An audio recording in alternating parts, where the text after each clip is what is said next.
მშვიდობისა საქმიანად ვიწყებთ 4-შაბათის 10 აპრილის დღეს ბიზნესამბები საქართველოსთან ერთად და რა თქმა უნდა TV Pirveli-ზე. ანაკლის პროექტის მიმართებით სკეპტიკურად განწყობილი ბიძინა ივანიშვილი და TBC-ის საქმე, რომელიც მართველი გუნდის ლიდერის მხრიდან ღიად პირველად და მწვავედ შეფასდა. ყოფილი პრემიერი 11 წლის წინანდელ ტრანზაქციას ყველაზე უხეშ დარღვევად მოიხსენიებს და ეროვნული ბანკის მუშაობას თვლის, რომ კობაგონეტაძის მისვლის შემდეგ განჯასაღება დაეთყო. როგორ იქნება 2019 წელს ჩექინ ჯორჯიას ფორმატი ბლექსი არენას ახალმა დირექტორმა ჯერ არ იცის სახელმწიფო ბიუჯეტიდან კი სამთავრობო პროექტისათვის წელსაც 20 მილიონი ლარი გამოიყო, რომელიც ტურიზმის ეროვნული ადმინისტრაციის ბიუჯეტში დევს, მაგრამ ზაფხულის ტურისტული სეზონი ახლოვდება და ამ დრომდე ღონისძიებების კალენდარი ცნობილი არ არის. მომდევნო კვირაში ღამის ეკონომიკის სტრატეგიაზე ინტერესთა გამოხატვა მეორედ უნდა გამოცხადდეს. თბილისის მერის ეკონომიკური განვითარების საქალაქო სამსახურის უფროსმა ანდრია ბასლაიამ განაცხადა, რომ ამჯერად კონკურსში მონაწილე კომპანიები უფრო მზად არიან ყველა მოთხოვნა დააკმაყოფილონ. პირველ ჯერზე ინტერესთა გამოხატვა სწორედ სტანდარტების დაუკმაყოფილებლობის გამო არ შედგა. ორბელიანის მოედნისა და მიმდებარე ქუჩების რეაბილიტაციისათვის დამატებით 16 მილიონი გამოიყოფა.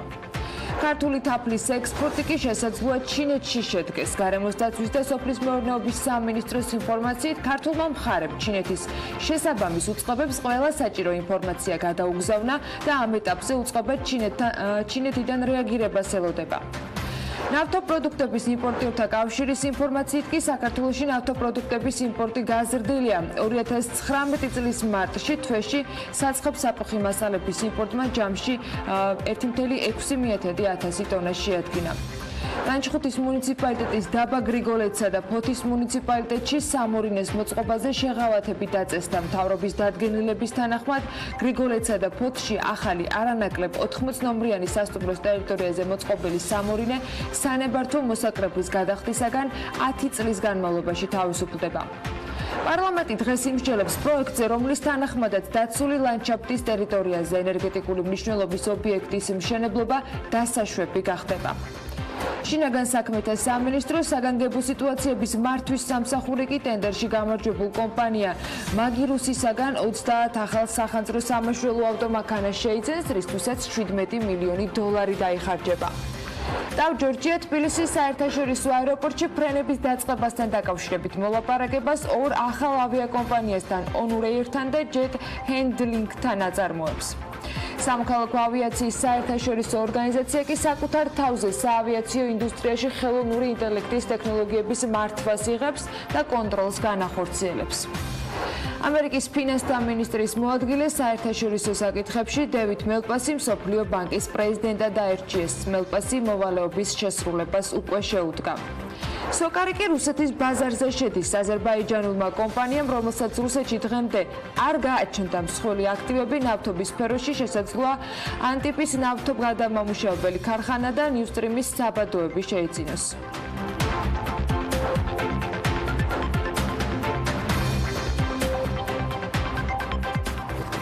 დილა მშვიდობისა, პრეზიდენტს მთავრობასა და პარლამენტს შორის შეთანხმების საფუძველზე პრეზიდენტის ყოფილი სასახლისათვის ახალი ფუნქცია განისაზღვრა და ის სახელმწიფო ცერემონიების სასახლე გახდა. ავლაბარში აბდუშელიშვილის პირველ ნომერში გუშინ მიღება სწორედ სახელმწიფო ცერემონიების სასახლეში შედგა. ეს მიღება ცალკე თემაა და დღეს მაინც თავს შევიკავებთ. რაც კარგი არის, რომ ზოგადად ესეთი მიღებები დაიგიგმა. შენობა არსებობს, ხარჯი ამ მხრივ უკვე გაწეული გვაქვს და მისი გამოყენებაც უნდა ვიცოდეთ, მაგრამ აქვე ჩნდება კითხვა, ეს მაღალხარჯიანი სასახლე ბევრისგან დაწუნებული მოვლა პატრონობის ხარჯს ისევ ხომ ითხოვს, მისი საჭიროებაც ხომ ფაქტია დგას, გამოყენებითაც ხომ მშვენიერი გამოსაყენებელია და ვიყენებ და რა დაჯდება ამ ყველაფრის გათვალისწინებით მისი შენახვა საინტერესო უნდა იყოს. ჩვენ კი დავითვლით და გვპირდებით, რომ მალე დავითვლით ამასაც ორბელიანი სასახლის ხარჯსაც დავუმატებთ და შესაძლებლად ორი ციფრი არ უნდა იყოს რთული დასკვნის გამოსატანი, რა უფრო მოგრძალებული ხარჯი გამოდის ერთი სასახლე თუ ცერემონიების სასახლე და საპრეზიდენტო სასახლე ერთად. წინასწარ ვერც ვერაფრის მტკიცებას შევსწრებთ, მოკლედ დავალოდოთ ხარჯების დათვლას და ამას BMG შემოგთავაზებთ. თვლა და ანგარიში BMG-შიც კარგად გამოგვდის და ბათუმელებსაც არაფერი ეშლებათ ხოლმე. აი მაგალითად თედო ჯორბენაძემ ძალიან საინტერესო მასალა მოამზადა ქობულეთში დაგეგმილ საინვესტიციო პროექტზე და საქმიანი დილის მაყურებელს მინდა რომ გაგიზიაროთ. ეს მასალა კი ეხება იმას, მამუკა ბახტაძემ რამდენიმე დღის წინ რომ გითხრა 9 მილიარდიანი პროექტი იქნება გოლფ კლუბით, კალათბურთის, ჩოგბურთის მოედნებითა და რამდენიმე ათეული სასტუმრო ნომრითო. ამბავი კი ასეთია. ქობულეთში მიწის იმ ნაკვეთების საბაზრო ღირებულება, რომელიც აჭარის მთავრობამ კერძო კომპანიას პირდაპირ წესით და პირობებით 6.40.265 ლარად მიყიდა, ღირს 22.333.524 ლარი. ნაკვეთები ამ ფასად სამხარაულის ექსპერტიზის ბიუროს მიერ 2019 წლის 5 თებერვალს არის შეფასებული. ქონება 21 მარტს უკვე გაყიდული. აჭარის ფინანსთა და ეკონომიკის სამინისტრომ ნასყიდობის ხელშეკრულება შეფასე Green Resort-თან გააფორმა. გაყიდული ნაკვეთების საერთო ფართობი, რომლებზეც მწვანე ქალაქი უნდა აშენდეს, არის 1,776,308 კვადრატული მეტრი. ბათუმელების მასალაში კიდევ ერთხელ და ცხადად არის ციტირებული კომენტარები, როცა ითქვა საქართველოს პრემიერ-მინისტრის და აჭარის მთავრობის თავმჯდომარის მხრიდან, რომ ქობულეთში ამ ქონების გაყიდვით 9 მილიარდი ლარის ინვესტიცია განხორციელდება. ნასყიდობის ხელშეკრულებით კი, რომელიც ბათუმელებს აჭარის ფინანსთა და ეკონომიკის სამინისტროდან მიაწოდეს, ინვესტორს არანაკლებ 250 მილიონი ლარის ინვესტიციის ჩადებული ვალდებულება აქვს. სტანდარტულად ასია. ჩვენ ხელშეკრულებით ვითხოვთ ინვესტიციის მინიმალურ ოდენობას, რომელიც უნდა შეასრულოს და რომლის ინვესტირებაც უნდა უზრუნველყოს დაინტერესებულმა პირმა, ხოლო თვითონ პროექტის გათვლა, ანუ პროექტში ინვესტირების ოდენობა სულ სხვა საქმეა, განმარტავს ბათუმელებთან აჭარის ფინანსთა და ეკონომიკის მინისტრის მოადგილე თორნიკე კუჭავა და ისევ ბათუმელებთან საუბარში Green Resort-ის გენერალური მენეჯერი გიორგი შერაზადაშვილი აი ასეთ რაღაცას ამბობს. ჩვენ ამ პროექტზე თითქმის 1 წელია ვმუშაობთ. ვიდეო რენდერი, რაც გავავრცელებთ, 1 წელია, რაც ჩვენი პროექტის დანარჩენ ნაწილს ვაანონსებთ პერიოდულად, ეს იქნება 9 მილიარდიანი ინვესტიცია და ამჟამად ტექნიკურ საკითხზე ვმუშაობთ, ეს არის გეოლოგია და ასე შემდეგ. ვმუშაობთ გერგეზე, აპოლო დესკისაც მალე წარმოადგენთ და მუშაობაც მალე დაიწყება. რაც შეეხება ხელშეკრულების დეტალებს, ბათუმელები წერენ, რომ სამინისტროსა და კომპანიას შორის დადებული ხელშეკრულებით Green Resort-ი კისრულობს ვალდებულებას საპრივატიზებო საფასური გადაიხადოს შემდეგი გრაფიკით: 2 მილიონი ლარი ხელშეკრულების გაფორმებიდან 6 თვეში, ანუ შემოდგომაზე უკვე გადასახდელი ექნებათ, 2 მილიონი 1 წელში და დანარჩენი 2.40.265 ლარი კი 2 წლის ვადაში. დოკუმენტაციით განსაზღვრულია, რომ მოშენების ფართობის 23%-ზე მეტად გაზრდის შემთხვევაში გადასახდელი საფასური განისაზღვრება აი ასეთი პრინციპით: ყოველ 1 კვადრატულ ფართობზე გამრავლებული მიწის ნორმატიული ფასი 14 ლარი და 62 თეთრი, კომპანიამ კი უნდა უზრუნველყოს ქონების მოშენების ფართის გაზრდა არაუმეტეს 30%-ის ოდენობისა. თუმცა გიორგი შერაზადაშვილი ამბობს, რომ კომპანია მოშენების ფართობის გაზრდას არ გეგმავს, ეს რაც არის მოშენების ფართობი გვეყოფა ყველანაირად და ასეთია ციტატა მისი მხრიდან. ასევე კომპანიამ უნდა წარმოადგინოს არანაკლებ 2 მილიონი ლარის საბანკო გარანტია. ამ ხელშეკრულების გაფორმებიდან 3 თვის ვადაში სამინისტროსთან უნდა შეათანხმოს გადაცემული ქონების განვითარების კონცეფცია, რომელიც უნდა მოიცავდეს შემდეგი კრიტერიუმით გათვალისწინებულ პირობებს: არანაკლებ 250 ნომრიან სასტუმროს, 100 ადგილიან რესტორანს, 500 ავტომობილზე გათვლილ საპარკინგე და ასევე ვერტფრენის დასაჯდომ ადგილს, 9 ფოსოიან გოლფის მოედანს, საკონფერენციო დარბაზს, FIFA სტანდარტების სამწვრთნელო საფეხბურთო მოედანს, 4 საჩოგბურთო კორტს, გამაჯვազაღებელ ცენტრს და 100 ვილას. ქონების არანაკლებ 70%-ზე კი რეკრეაციული ზონა უნდა იყოს განთავსებული, ამაში შედის პარკი, სკვერი, სასეირნო ბილიკები, გზები, პარკინგი, ღიაუზი და ასე შემდეგ.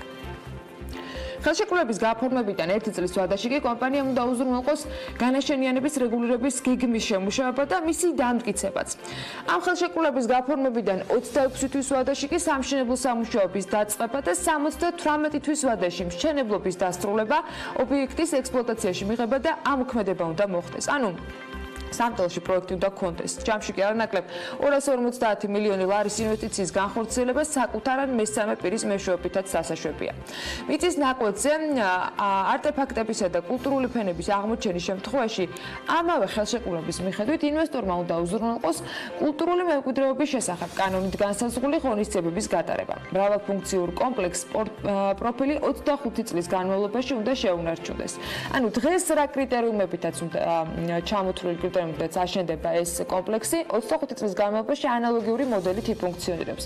და ამავე დროს მყიდველს უფლება არ აქვს, რომ პროექტში არანაკლებ 5 მილიონი ლარის ინვესტიციის განხორციელებამდე დაყოს ან და გაასხვისოს საკუთრებაში გადაცემული თანხა. მაგრამ 5 მილიონი აქ რამდენად დიდი თანხაა, ეს ცალკე შესაფასებელია. ამ ოდენობის ინვესტიციის განხორციელების შემდეგ კომპანიას უკვე უჩნდება უფლება, რომ გაასხვისოს ქონება სამინისტროსთან შეთანხმებით, თუმცა აუცილებლად იმავე პირობებით, რაც ამ ხელშეკრულებაშია გათვალისწინებული. მოდით ახლა ვნახოთ, რას ამბობს ბათუმელებთან საუბარში Green Resorts-ის გენერალური მენეჯერი გიორგი შერაზადიშვილი. დაგეგმილი გვაქვს სულ 2 მაღალი შენობის მშენებლობა. ჩვენი ხედვა არ არის ის, რომ ცათამბჯენები დავდგათ, მწვანეს ირგვლივ ვიმოძრავებთ. იქნება ელექტრომობილები, აქ ტექნიკა საწვავზე არ იმუშავებს. 250 ნომრიანი სასტუმრო იქნება 10-12 სართული და ეს იქნება ყველაზე დიდი შენობა ამ კომპლექსში. ამას საბოლოოდ არ გიდასტურებთ, მაგრამ პირდაპირ გეტყვით, რომ 50 სართულიანი ნამდვილად არ იქნება. დაბალი განაშენიანება იქნება. ამასთან ეს არ იქნება რიგითი სპა-ცენტრი, რომელიც ყველა 5 ვარსკვლავიან სასტუმროს აქვს. ეს იქნება დამოუკიდებელი შენობა, ევროპაში ყველაზე დიდი სპა-ცენტრი, რომლის ქვეშაც იქნება 100 ნომრიანი დასასვენებელი კომპლექსი. როგორც რეაბილიტაციისთვის, სპორტული ტრავმებისას იქნება ქვიშის პროცედურები. მოვიტანთ ქვიშას, გავათბობთ და მთელი წლის განმავლობაში ფუნქციონირებს ჩვენი კომპლექსი. ზაფხულის სეზონზე არ იქნება დამოკიდებული. თავად ამ კომპანიაზე ბათუმელებმა ადრეც დაწერეს, რომ შეპესა Green Resort-ი რეგისტრაციის დროს როგორც Golf Resort-ი 2018 წლის ივნისში დაარეგისტრირეს. ლევან შერაზადაშვილმა სლოვაკეთის მოქალაქემ კომპანიის წილით 25%-ის მესაკუთრემ კომპანიის დირექტორმა, ასევე ჩეხეთის მოქალაქეებმა 25%-იანი წილით და მარეკ საკიმ 50%-იანი წილით. 2018 წლის ოქტომბერში შეიცვალა საფირმო სახელწოდებაც და ამასთან მარეკ საკიმ კუთვნილი წილის ნახევარი ერთლარად მიხიდა, ასევე ჩეხეთის მოქალაქე რომან ვივოდას. შესაბამისად Green Resorts-ის წილებს დღეს თანაბრად ფლობს ეს 4 პიროვნება. 25-25%-ით. კომპანიის დირექტორი კი კვლავ ლევან შერაზადიშვილია. ლევან შერაზადიშვილი 50%-იან წილს ფლობს ასევე LR კომპანიაში, ანუ იგივე L&R კომპანიაში და ასევე კომპანიის ერთ-ერთი დირექტორის გახლავთ. შეპესა LR კომპანი ქობულეთში აღმაშენებლის 379 ნომრის მიმდებარედ 40 მილიონიანი ინვესტიციის განხორციელებასაც გეგმავს. კომპანია საკუთრებაში გადაცემულ მიწის ნაკვეთზე 240 ნომრიან სასტუმროს ააშენებს, რომელიც გამაჯანსაღებელი ცენტრი, ღია აუზი, დახურული აუზი, საკონფერენციო დარბაზი, სპა-ცენტრი, რესტორნები და კაფეებით იქნება დატვირთული. 13,213 კვადრატული მეტრის ფართობის ნაკვეთს პლაჟთან ახლოს 2 მესაკუთრე ჰყავს, თავად LR კომპანია და SIS ინვესტი. ბათუმელების ინფორმაციით საკუთრებაში გადაცემულ ტერიტორიაზე ინვესტორებმა 3 შენობის მშენებლობის ნებართვა 2018 წლის ზაფხულში მოითხოვეს და მიიღეს კიდეც. ეს ტერიტორია ახლოს არის იმ ნაკვეთებთან, რომლებიც ახლა Green Resorts გადაეცა და ფიჭვნარის ზღვისპირა ზოლში უშუალოდ პლაჟთან მდებარეობს. გიორგი შერაზადიშვილის თქმით, ეს კომპლექსები ცალ-ცალკე ფუნქციონირებენ. პლაჟთან რა პერსპექტივაცაა, სახელი არ გვაქვს მოფიქრებული, 240 ნომრიანი სასტუმრო იქნება და ამჟამად მოლაპარაკებები მიმდინარეობს, რომელი ბრენდი შემოვა. ამიტომ არ გვინდა რომ სახელი გავაჟღეროთ ჯერჯერობით 2 წელიწადში გავხსნით მაგ სასტუმროს, ამბობს ის და კიდევ ერთი კომენტარი. ჩვენ კონტრაქტები გვაქვს ევროპაში, კერძოდ ყველაზე მეტად ჩეხეთსა და სლოვაკეთში და ეს პროექტი სრულად დაფინანსდება ევროპიდან. ჩვენი პარტნიორები გახლავთ გამოცდილი კომპანიები, რომლებიც დიდი ხანია ამ სფეროში მუშაობენ. ამ კომპანიებს დავაანონსებთ შესაბამის დროს.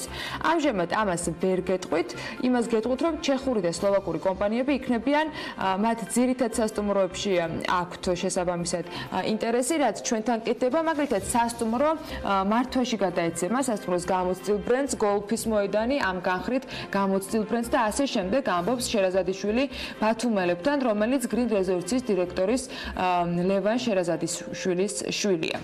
მისივე თქმით, Green Resorts-ის 4 დამფუძნებლიდან 2-მა გააკეთა პროექტის შეკვეთილში.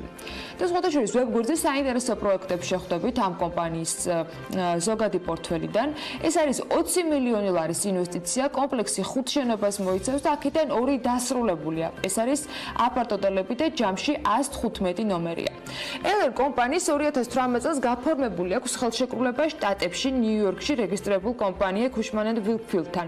ელ-კომპანიის ინფორმაციით, ორი კომპანია ითანამშრომლებს რამდენიმე სფეროში. ეს არის Cushman&Wakefield's გამოცდილება, გამოყენებული იქნება ახალი პროექტების დაგეგმისათვის და ამასთან იქნება ელერ კომპანიის ბიზნეს წარმომადგენელი ყველა ქვეყანაში, ჩეხეთსა და სლოვაკეთში, გარდა ასევე უზრუნველყოფს ამ ყველაფრისა ტურისტული ობიექტის ფუნქციონირებასაც.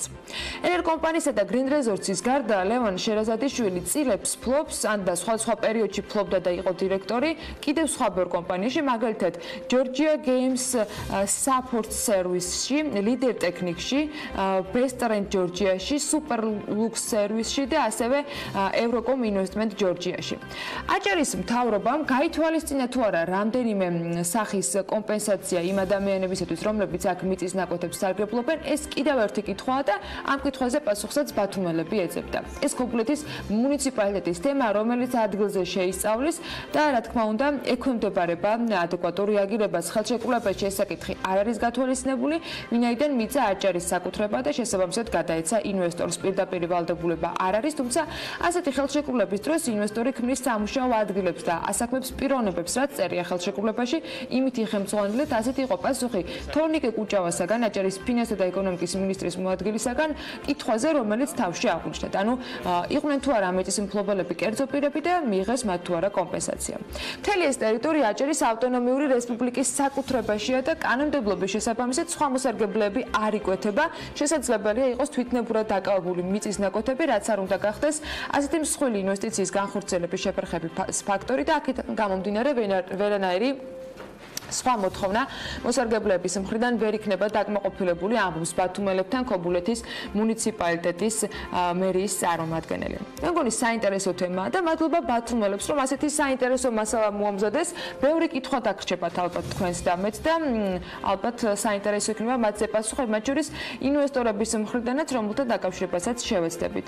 9 მილიარდიანი ინვესტიცია ნამდვილად განსახორციელებელი იქნება და ეს ყველას წაგვადგება. იმედი არ დამიკარგავს, რომ ბევრი ნიშნის მიუხედავად, რა თქმა უნდა, ეს პროექტი შესრულდება კანონით დადგენილი წესები და მოთხოვნების მიხედვით და ბოლო წლებში ისევ ლამის ერთადერთი მიმართულებაა სწორედ ტურიზმი და სასტუმრო ბიზნესი, რომელიც მზარდი და შემოსავლიანია. ტურიზმზე საუბრობ, რომელიც სხვათა შორის ბოლო თვეებია ისეთ რეკორდულ ზრდებს დიდად ვეღარ გვთავაზობს და პროცენტულ ნაწილში მომხიბვლელი აღარ არის ხოლმე წინა გამოცდილებიდან გამომდინარე რიცხვებით, თუმცა კლება ნამდვილად არ გვაქვს. ეს უკვე ოფიციალურია და დადგენილიც და გასული წლის ზაფხულიდან ტურიზმის სექტორში შენელებული ზრდის აღდგენას უკვე 2019 წლის მეორე ნახევრიდან ელოდებიან, მაგალითად გალტენ ტაგარჩი, ახალ ანგარიში, რომელიც ამ კომპანიამ გამოქვეყნა, ექსპერტები მიუთითებენ, რომ ტურისტული ვიზიტების ზრდა დაჩქარდება წლის მეორე ნახევარში ცხელი სეზონის და ასევე ზრდის შენელების მთავარი მიზეზების გალევის შედეგად. საინტერესო არის ბანკის ანალიტიკოსები მიუთითებენ იმასაც, რომ ტურისტულ სექტორში ზრდის შენელების მთავარი ფაქტორი გახდა თურქეთიდან ტურისტული ნაკადის ვარდნა, რომელიც უკვე 7 თვეარად გრძელდება და ასევე ირანიდან ორჯერ შემცირებული ტურისტების რაოდენობა, რაც თავის მხრივ საქართველოს მიერ გამკაცრებულმა საზღვრის კვეთამ განაპირობა. პირველ კვარტალში ქვეყანას 1,617,548 საერთაშორისო მოგზაური სტუმრობდა, მათ შორის მხოლოდ მარტში 619,325. ტურიზმის ეროვნული ადმინისტრაციის ინფორმაციით, ტურისტული ვიზიტების რაოდენობა 882,130 შეადგინა, რაც 42,590-ით მეტი არის 2018 წლის იანვარ-მარტის მაჩვენებელზე. შესაბამისად, ზრდა პროცენტულად არის 5,1%. მსოფლიო ბანკის განახლებული ანგარიშის მიხედვით კი საშუალო და დაბალშემოსავლიან ქვეყნებში 2018 წელს ფულადმა გზავნილებმა რეკორდულ მაჩვენებელს მიაღწია. მსოფლიო ბანკის მონაცემებით, მიგრანტების მიერ მსოფლიო გადარიცხვის მოცულობა, თემ მსოფლიოზე ვსაუბრობთ, 529 მილიარდი დოლარი შეადგინა და ეს კი რეკორდული მაჩვენებელი არის და ზრდა არის 9,6%-ით მეტი ვიდრე წინა. მაშინ ფულადი გზავნილების მოცულობა იყო 483 მილიარდი დოლარი. ანალიტიკოსები ვარაუდობენ, ვარაუდობენ, რომ 2019 წელს ფულადი გზავნილები 550 მილიარდ დოლარს მიაღწევს, რაც შესაძლოა დაბალი და საშუალო შემოსავლიანი ქვეყნებისათვის უდიდესი გარე დაფინანსების წყაროც გახდეს. რაც შეეხება მსოფლიოს მთლიანი გადარიცხვის მაჩვენებელს 2018 წლის მონაცემებით 689 მილიარდი დოლარი შეადგინა და 2017-ში ის 633 მილიარდი დოლარი იყო. ამასთანავე 2018 წელს ფულადი გზავნილების ყველაზე დიდი ზრდა იყო სამხრეთ აზიის ქვეყნებში, სადაც ეს მაჩვენებელი 2017 წელთან შედარებით 12%-ით არის გაზრდილი. აღმოსავლეთ აზიის და წყნარი ოკეანის ქვეყნებში კი 7%-იანი ზრდა იყო.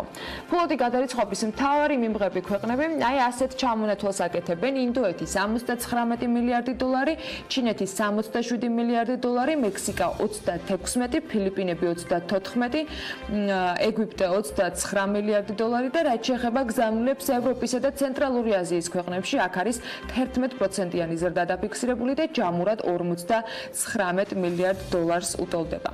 კვლევაში სხვათა შორის აღნიშნულია, რომ ფულადი გზავნილების მატება პოლონეთში, რუსეთში, ესპანეთში და შტატებში ეკონომიკური აქტივობის ზრდამ განაპირობა, რადგან ეს ქვეყნები ფულადი გადარიცხვის ძირითად წყაროებს წარმოადგენენ. ამავე მონაცემების თანახმად, რეგიონში ყველაზე მსხვილი ფულადი გზავნილების მიმღებად ითვლება უკრაინა, რომელმაც 2018 წელს მისთვის რეკორდული რაოდენობა 14 მილიარდი დოლარი მიიღო, ეს კი 2017 წლის მაჩვენებელზე 19%-ით მეტია.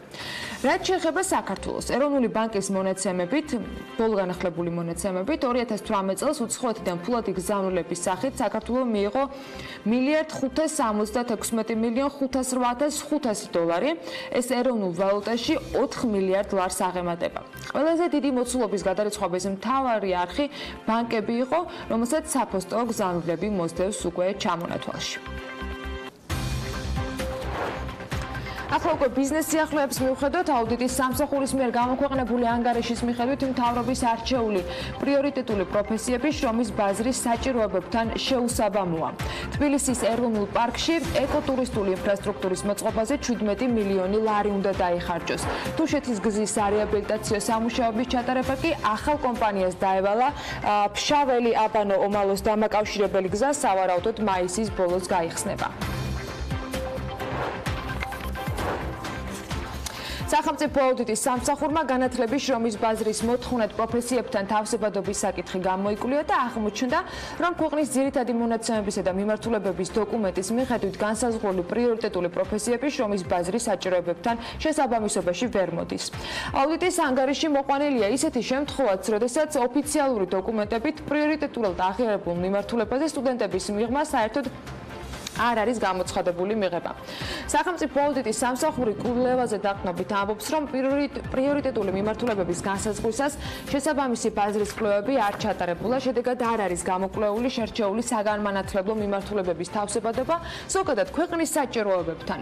აუდიტის ანგარიში მოყვანილია ისეთი შემთხვევა, როდესაც ოფიციალური დოკუმენტით პრიორიტეტად აღიარებულ მიმართულებაზე სტუდენტების მიღება არც კი გამოცხადებულა და მაგალითისათვის ასეთი იყო ვეტერინარიის პროგრამა, რომელზედაც 4 წლის განმავლობაში აუდიტის მოკვლევის ობიექტ უნივერსიტეტებს მიღება არ გამოუცხადებიათ. პრიორიტეტულ პროფესიებში საერთოდ არ იყო გათვალისწინებული შრომის ბაზარზე მოთხოვნადი ინკლუზიური განათლების სპეციალისტი. 5 წლის განმავლობაში კი ამ პროგრამაზე 51 სტუდენტი ჩაერიცხა. ასევე მოთხოვნად პროფესიაზე გარემოს დიზაინერის სპეციალობაზე მხოლოდ 15 სტუდენტი სწავლობდა. საერთო ჯამში კი პრიორიტეტულად აღიარებული პროფესიები 5 წლის განმავლობაში აბიტურიენტების მცირე ნაწილმა მხოლოდ 16%-მა აირჩია. ეროვნული გამოცდების ჩაბარებისას აბიტურიენტებმა ასეთი პროფესიები საშუალოდ მე-11 რიგის პრიორიტეტად მიუთითეს. ეს კი იმას ნიშნავს, რომ შერჩეული მიმართულებები უბრალოდ ვერ გახდა პოპულარული.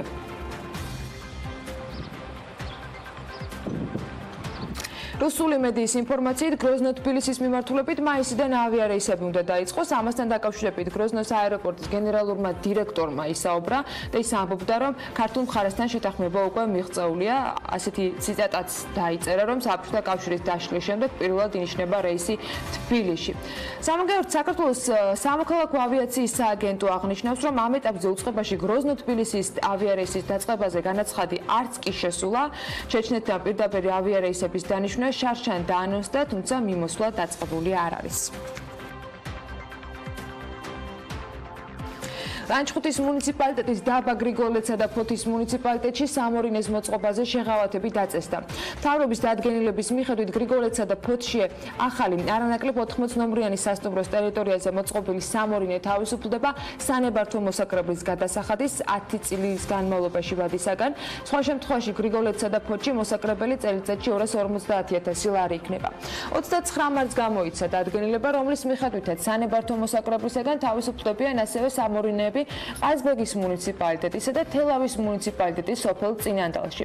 სამორინეს მოწყობაზე შეღავათები რამდენიმე რეგიონში მოქმედებს. ჯამში ახლად აშენებული სასტუმროს ტერიტორიაზე სამორინეს მოწყობა თავისუფლდება მოსაკრებლიდან ბათუმში, ქობულეთისა და ხელვაჩაურის მუნიციპალიტეტებში, ასევე ანაკლიასა და განმუხურში. სანებართვო მოსაკრებლის გადახდისაგან თავისუფლდება სამორინეს მოწყობა ასევე გუდაურის განსაკუთრებული რეგულირების ტერიტორიაზე, დაბა ბაკურიანის ტერიტორიაზე, წყალტუბოსა და სიღნაღის მუნიციპალიტეტების ტერიტორიებზე. ბათუმში დუშეთის მუნიციპალიტეტის ბაზალეთის ტბის მიმდებარე ტერიტორიაზე და ქობულეთის ბორჯომის მუნიციპალიტეტებში, ასევე სოფელ კაჭრეთში მოსაკრებელი წელიწადში არის 250.000 ლარი. ახალციხის მუნიციპალიტეტის ტერიტორიაზე კი 100.000 ლარს შეადგენს მოსაკრებლის ჯამური მოცულობა. სხვა რეგიონებსა და ქალაქებში სამორინეს მოწყობაზე მოსაკრებელი არის 5 მილიონი ლარი. ძველი თბილისის რეაბილიტაციისათვის დამატებით 16 მილიონი ლარი გამოიყოფა. გამარტივებული შესყიდვისათვის თანხა თბილისის განვითარების ფონდმა უნდა მიიღოს, რომელიც ორბელიანისა და ზაარბრუკენის მოედნების, ასევე მშრალი ხიდისა და მიმდებარე ტერიტორიების განახლების სამუშაოებს აწარმოებს. დედაქალაქში გრიგოლ ორბელიანის მოედნის მასშტაბური ნაწილის, მშრალი ხიდისა და მიმდებარე ტერიტორიის სრული რეაბილიტაციისათვის ფონდს 52 მილიონი ლარის ფარგლებში სამუშაოების ჩატარება შეეძლო, თუმცა აღმოჩნდა, რომ ეს საკმარისი თანხა არ არის და დამატებით თანხის გამოყოფა უკვე სარეაბილიტაციო სამუშაოების მოცულობის და შესაბამისად მათი ღირებულების ზრდამ განაპირობა.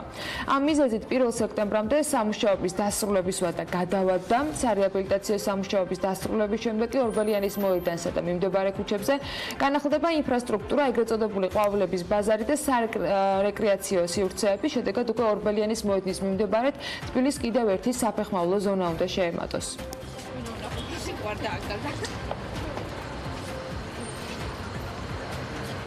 პარლამენტი დღეს მთავრობის საკანონმდებლო ინიციატივას განიხილავს, რომლის მიხედვითაც მთავრობის გადაწყვეტილებით დაცული ლანდშაფტის ტერიტორიაზე ენერგეტიკული მნიშვნელობის ობიექტსა და მასთან დაკავშირებული ინფრასტრუქტურის მშენებლობა დასაშვები გახდება. ამას დაცული ტერიტორიების სისტემის შესახებ კანონში დადგენილი ცვლილებები გაითვალისწინებს, რომელიც მთავრობამ პარლამენტს ჯერ კიდევ დეკემბერში წარუდგინა, თუმცა პროექტის საკომიტეტო განხილვა რამდენჯერმე იყო გადადებული. დღესვე ამ ინიციატივაზე პარლამენტის რეგიონული პოლიტიკისა და თვითმმართველობის კომიტეტში უნდა შედგეს მსჯელობა და ამავე პროექტის ფარგლებში გათვალისწინებულია ახალი დაცული ტერიტორიების არაგვისა და თრუსოს დაცული ლანდშაფტების შექმნა.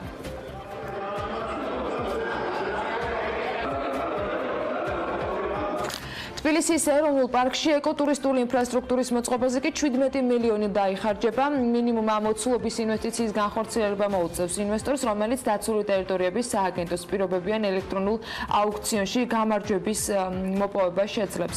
თბილისის ეროვნული პარკის ტერიტორიაზე ზედაზენის დღეს მიმდებარედ ეკოტურიზმისა და რეკრეაციული ინფრასტრუქტურის მოწყობისათვის ტერიტორიების სააგენტოს 75.000 კვადრატული მეტრი არასასოფლო სამეურნეო დანიშნულების მიწის ნაკვეთის სასყიდლიანი აღნაგობის უფლებით გასცემს. შინაგან საქმეთა სამინისტროს საგანგებო სიტუაციების მართვის სამსახური კი ტენდერში გამარჯვებულ კომპანია მაგირუსისაგან 30 ახალ სახანძრო სამაშველო ავტომანქანას შეიცენს. გერმანული კომპანიის წარმოებული 25 მანქანა თბილისში 2019 წლის ბოლოს, 5 კი 2020 წლის დასაწყისში შემოვა, რითაც სრულად განახლდება თბილისის სახანძრო სამაშველო ავტოპარკი. თანამედროვე სტანდარტებით აღჭურვილი მეცხოველეობის ფერმა ნიბა 2008 ჰასპის გადამამუშავებელი წარმოების საერთაშორისო სერტიფიკატის აღებას აანონსებს. ფერმა გარდაბნის მუნიციპალიტეტის სოფელ კუმიში მდებარეობს და მის აშენებაში 1,54,000 ლარის ინვესტიცია განხორციელებული, საიდანაც 854,000 ლარი შეღავათიანი აგროკრედიტი იყო, რომელიც კომპანიამ ერთიანი აგრო პროექტის ფარგლებში მიიღო, დანარჩენი თანხა კი ბენეფიციარის საკუთარი დანაზოგი გახდა. სოფლის მეურნეობის სამინისტრო ქართული თაფლის ჩინურ ბაზარზე ექსპორტისათვის აქტიურად მუშაობს და ამასთან დაკავშირებით საქართველოს გარემოს დაცვისა და სოფლის მეურნეობის მინისტრის მოადგილემ პირველ არხთან ისაუბრა. ის ამბობს, რომ ქართულმა მხარემ ჩინეთის შესაბამის უწყობებს ყველა საჭირო ინფორმაცია გადაუგზავნა და ამ ეტაპზე ჩინეთისაგან რეაგირებას ელოდებიან. ქართული თაფლის ჩინეთში გასვლის ხელშეწყობის მიმართულებით სამინისტრო მუშაობს და პროცესი დაკავშირებულია ვეტერინარული და წარმოშობის სერტიფიკატების შეთანხმების პროცედურებთან, აღნიშნავს მინისტრის მოადგილე და ამბობს, რომ მოლოდინები არ უნდა რომ იყოს არასწორად შექმნილი, სწორედ ამიტომ ფაქტის გახმაურებისაგან კიდევ უფრო მეტი ინფორმაციით ის თავს იკავებს.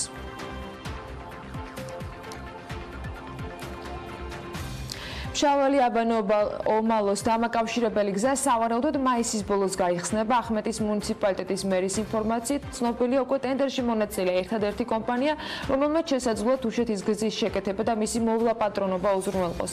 ქარუმაშვილი აღნიშნავს, რომ კომპანია არელიმ საქართველოს საავტომობილო გზების დეპარტამენტის მიერ გამოცხადებულ ელექტრონულ ტენდერში მიიღო მონაწილეობა და მისივე თქმით, ხელშეკრულება ჯერ არ გაფორმებულა. ეს პროცედურა კი მას შემდეგ დაიწყება, როცა დარწმუნდებიან, რომ კომპანია არსებულ ვალდებულებებს სრულყოფილად შეასრულებს. ტენდერის შესყიდვის საწყისი ღირებულება 1,30,000 ლარია, მანამდე კი გზის ამონაკვეთის მოვლა პატრონობას 2017 წელს გამარჯვებული კომპანია გერალი მორიგებით ნაწილში კიდევ 2 კვირა შეასრულებს. თუშეთთან დამაკავშირებელი ერთადერთი საავტომობილო გზა მაისის შუა რიცხვებიდან ოქტომბრის ბოლომდე თითოეულობის გამო 6 თვის განმავლობაში იკეტება და ამ დროის განმავლობაში თუშეთში მოხვედრა მხოლოდ ვერტმფრენით ხდება შესაძლებელი. მაქთის და ფოქსის საჩუქარი სამეფო კარის თამაშების 1000-ობით ფანს სიურპრიზები საქართველოშიც მოუმზადეს. 15 აპრილიდან კი ყოველ ორშაბათს მაქთის IP ტელევიზიასა და მაქთისაცე სამეფო კარის თამაშების ფინალური ყველაზე მძაფრი სეზონი უნდა დაიწყოს და მერვე სეზონის ნახვა ტრადიციულად ორივე ტიპის ტელევიზიით იქნება შესაძლებელი. მანამდე კი სერიალის ერთგულ მაყურებელს სიურპრიზი ელოდება და როგორც კომპანიაში ანონსებენ, მაქთის და ფოქსის ორგანიზებით მოეწყობა ახალი სეზონის პირველი სერიის დახურული ჩვენება დიდ ეკრანზე. ოფიციალური პრემიერა კი 15 აპრილს გაიმართება. სამეფო კარის თამაშების ნამდვილი ფანებისათვის კი რამდენიმე დღე იქნება დარჩენილი იმისათვის, რომ ბილეთები მოიპოვონ და შესაბამისად ამ კინოპრემიერას მეგობრებთან ერთად დაესწრონ. ბილეთები, როგორც ითქვა, თბილისის ქუჩებში დაიმალება და ერთგვარად ეს კამპანია შეუერთდება თავად ამ საკულტო სერიალის იმ თამაშს, რომლის მიხედვითაც მსოფლიოს სხვა ქვეყანაში და ქალაქში დამალული იყო ამ ფილმის გმირების სხვადასხვა ნივთები.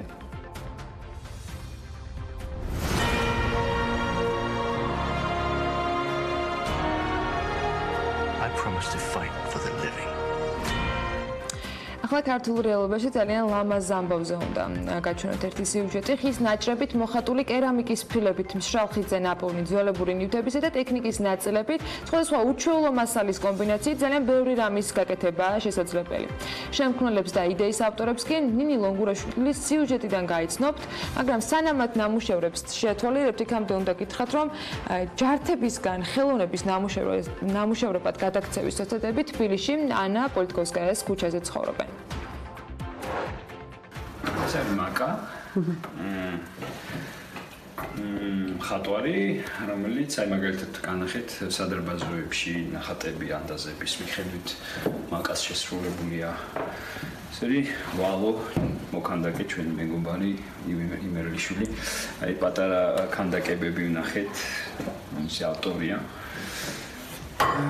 ნინო მიქელაძე, მისი არის მოხატული ეს ურნები, სკამები და ეს პორტრეტები. და ეს პორტრეტები თავად. პორტრეტების ავტორი არის ნინო.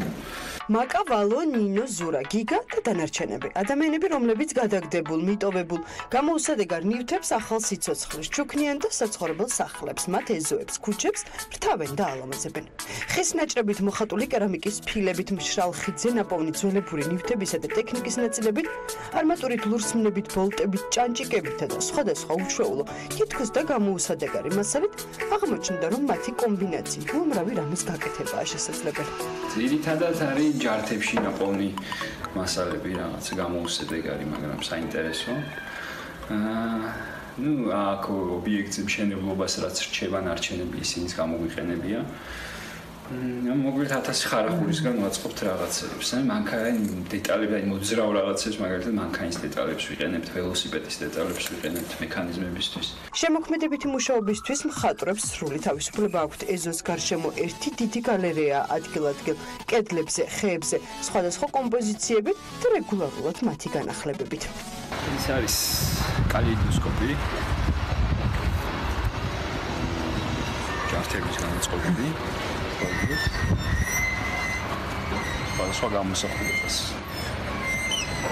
სარკეებით და საკმაოდ რთული მექანიზმი. ეხლა რაზე მუშაობთ? ამჟამად გაკეთდა არკაში პროექციით უნდა გაფორმოს არკა. მე გადმოხედით ჩემს. არ ველოდი.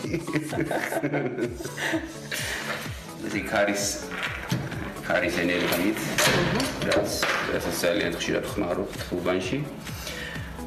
დატრიალდება გამოსახულება, რომელიც არის დანილი მინაზე. შიგნით არის მოთავსებული პროჟექტორი და ლინზის მეშვეობით ფოკუსირდება კედელზე. და ტრიალით შეიცვლება ეს ნახატები. ეს ყველაფერი კი თბილისში, ანა პოლიტკოვსკაიას ქუჩაზე ხდება.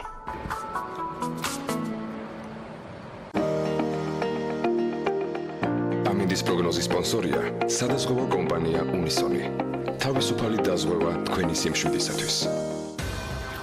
ამინდის დროა საქმიანი დილის ეთერში და გარემოს ეროვნული სააგენტო გვატყობინებს, რომ ამინდი გამპირობებული იქნება შავი ზღვის ჩრდილო-დასავლეთიდან შემომავალი ცივი და სამხრეთიდან გავრცელებული თბილი ჰაერის მასების ურთიერთქმედებით. მოსალოდნელია დრო გამოშვებით ღრუბლიანობის მომატება, ზოგან ხანმოკლე წვიმა იქნება და ელჭიქი და იქროლებს დასავლეთის გარეთ. დღეს ცოტა წვიმიანი ამინდი იქნება თითქმის ყველგან.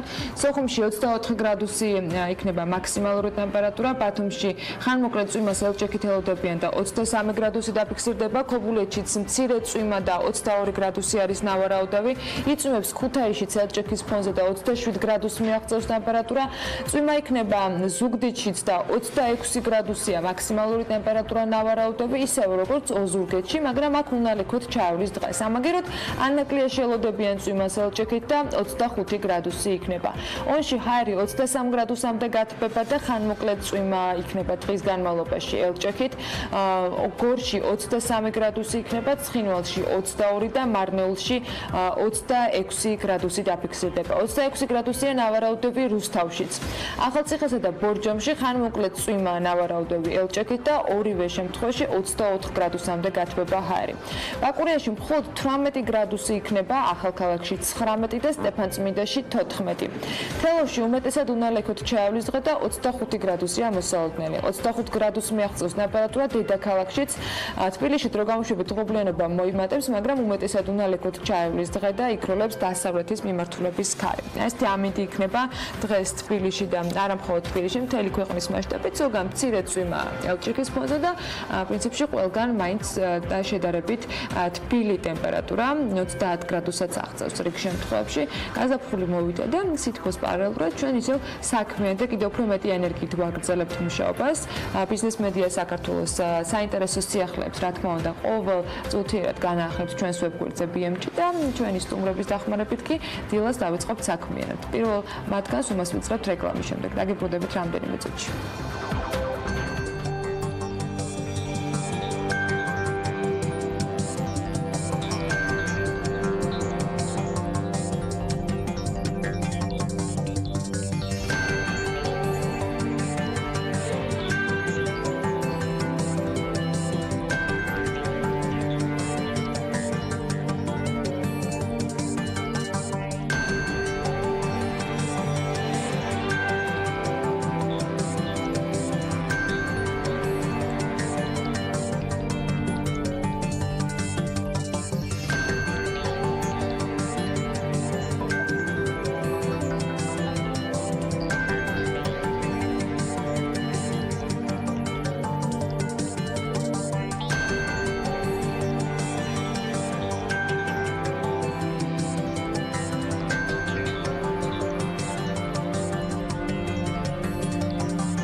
2019 წლის იანვარ-თებერვალში სამუშაოს წარმოებისას უსაფრთხოების წესის დარღვევის ფაქტები 216.22% არის გაზრდილი. ამასთან დაკავშირებით შინაგან საქმეთა სამინისტროს მიერ გამოქვეყნებულ ინფორმაციაშია სტატისტიკა მოყვანილი.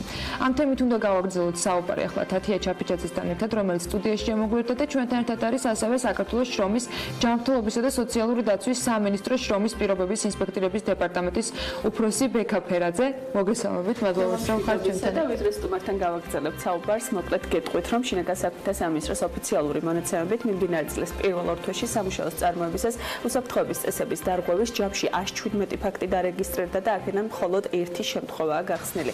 2018 წლის იანვარ-თებერვალში კი ეს რიცხვი მხოლოდ 27 იყო.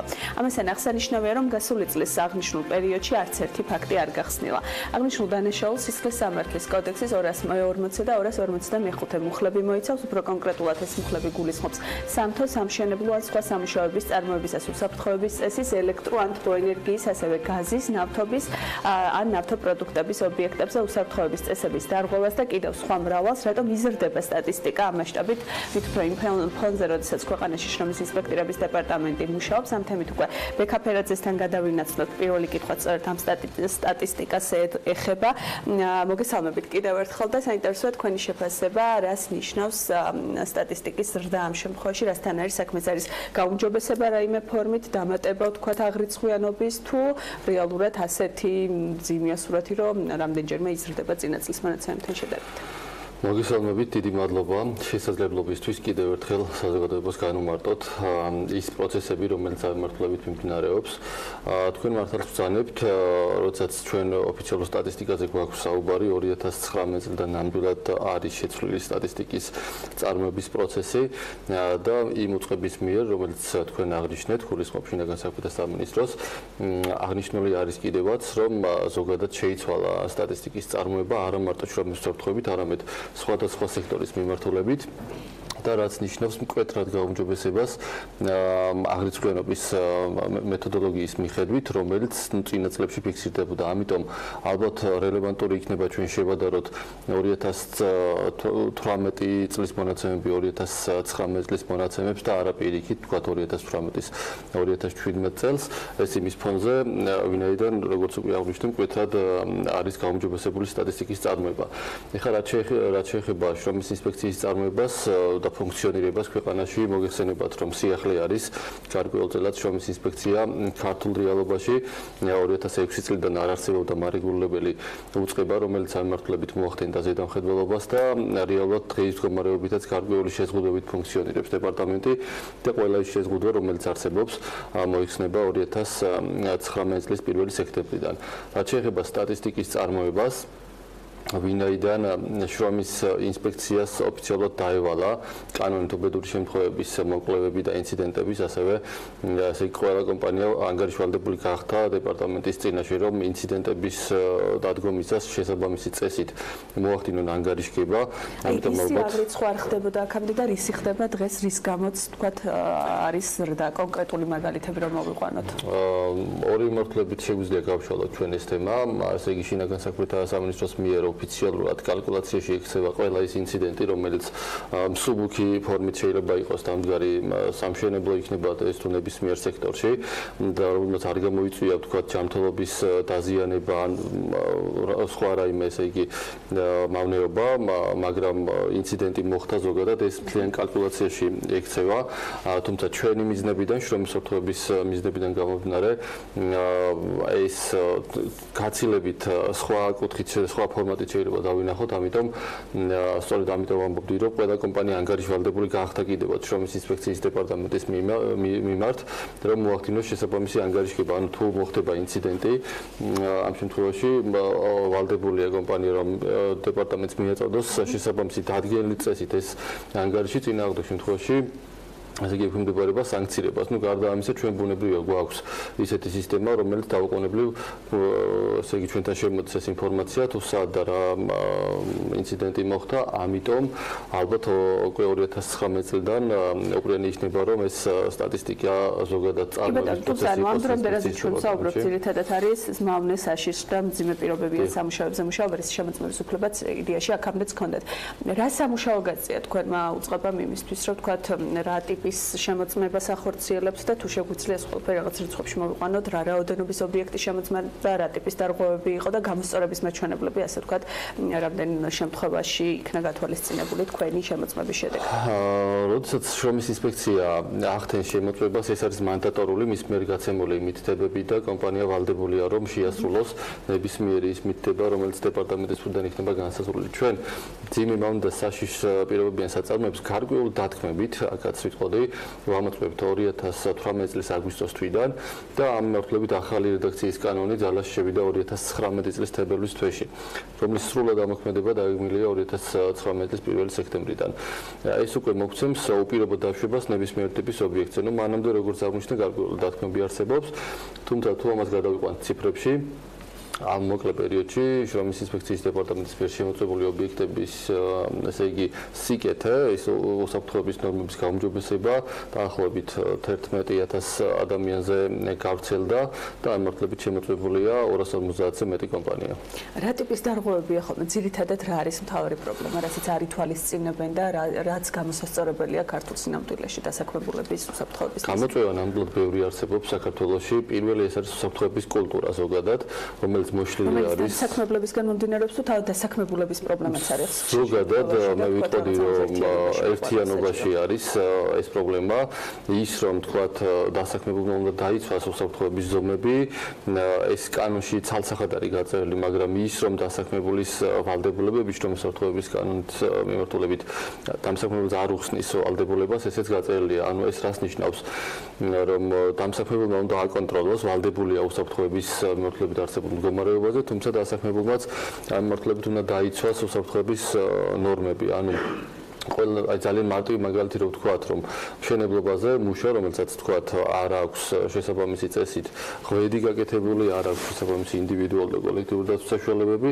ვალდებულია რომ გამოიყენოს. შე შემთხვევაში ჩვენ ხვდებით, რომ აქვს კომპანია, აქვს მიწოდებული, თუმცა გამოყენება არ ხდება, თუმცა აქვე შემოდის ის, რომ არ არის ეფექტური ზედამხედველობა ამ მიმართულებით და არ იყენებს კომპანია იმ ესე იგი კანონით მინიჭებულ ვალდებულებებს, რომელიც მას აქვს. თქვენი რესურსი, რაც გაგაჩნიათ, რამდენად ფარავს ზოგადად, რამდენად იძლევა საშუალებას, რომ ყველა ობიექტი იქნა შემოწმებული და რეალურ შედეგებამდე გავიდეთ. რამდენი ინსპექტორი მუშაობს ამ გაზრდა რაოდენობით? 40 საშტატო ერთეული არის დღის მდგომარეობით შრომის ინსპექციის დეპარტამენტში, თუმცა უახლოეს პერიოდში იგეგმება მინიმუმ 1 ამდენი გაზრდა, რომელიც ესე იგი თანხმდრაში იქნება შრომის საერთაშორისო ორგანიზაციის ოფიციალურ მეთოდოლოგიასთან, რომელსაც იყენებს ის თუ რამდენი ინსპექტორი უნდა იყოს ქვეყანაში და ასევე თანხმდრაში იქნება იმ დედლაინთან, ანუ 1 სექტემბერთან, როდესაც ყველა სექტორზე გავრცელდება ინსპექციის მანდატი. ასევე მაინტერესებდა, მე რამდენადაც მახსოვს, აპირებდით, გეგმავდით თავად კომპანიების დატრენინგებას ამ კუთხით თუ არ მეშლება, როგორ მიმდინარეობს. უბრალოდ ყველას ქონდა ვალდებულება რაღაც ერთი კადრი ყოლოდა საშტატო ერთეულად, ვინც ამაზე იქნებოდა პასუხისმგებელი, ან თქვენ გადაგემზადებინათ 20 წელი. კი ბატონო, ეს ვალდებულება უკვე აქვთ კომპანიებს. 2019 წლიდან აბსოლუტურად ყველა კომპანია იქნება ვალდებული დანიშნონ უსაფრთხოების სპეციალისტები, რომლებიც ადგილზე დაიცავენ შრომის უსაფრთხოებას. რაც შეეხება ცნობიერების მიმართულებით განხორციელებულ კამპანიებს, პირველად საქართველოში ჩვენ ვიწყებთ სოციუქსის პროექტი არის ევროკავშირის მხარდაჭერით, რომელიც მალე დაიწყება და ის დაეხმარება ბიზნესს იმ ცნობიერების ამაღლების მიმართულებით კულტურის ჩამოყალიბებაში, რომელზეც ვსაუბრობდით, რომ ესეთი გამოწვევა არსებობს საქართველოში. გარდა დარღვევებისა, თქვენ სტატისტიკა ქონდათ მოყვანილი ეთერს გარეთაც ვსაუბრობდით გარდაცვალების შემთხვევებზე და დაშავებულების კონკრეტულად გაყოფილი სფეროების მიხედვით სად უფრო მაღალია. რა ახალი ტენდენცია იკვეთება, ან თუ არა იმე სხვა ტიპის ცვლილებები იმას შემდეგ, რაც თქვენ მუშაობთ, ამ ეტაპზე მთავარი გამოწვევა არ არჩება და თუ შევატარებთ წინა წლებს, რაიმე კუთხით, რაიმე სექტორში თუ გვაქვს გაუმჯობესება. კი ბატონო, ესე იგი, ჩვენ თუ 2019 წლის მონაცემს გავუკეთებთ ანალიზს, ვნახავთ, რომ სამშენებლო სექტორი არის ესეთ ყველაზე დიდი სექტორი, სადაც ფიქსირდება დარღვევების უმეტესობა, ხომ? ამ მიმართულებით ჩვენ კი ბატონო, ამიტომ სამშენებლო სექტორი არის ის სექტორი, რომელიც არა მარტო საქართველოში, არამედ მთელ მსოფლიოში მაღალი დარღვევებით ფიქსირდება უსაფრთხოების სტანდარტების. საქართველოში სხვა სექტორებს თუ ავიღებთ, მას შემდგომ რაც ჩვენი ზედამხედველობა გაიზარდა, ნამდვილად შემცირებულია ტრავმატიზმის მაჩვენებელი. რეგიონის თუ შევადარებთ. მათ შორის რეგიონის მიხედვით ვამბობ. ყველაზე მთავარი პრობლემა ეს მშენებლობა არის ეს თბილისში მეტწილად, სადაც ფიქსირდება ყველაზე, ესე იგი, დიდი რაოდენობით დარღვევები, განსაკუთრებით თბილისის რეგიონზე მოგზაურობ. კი ბატონო.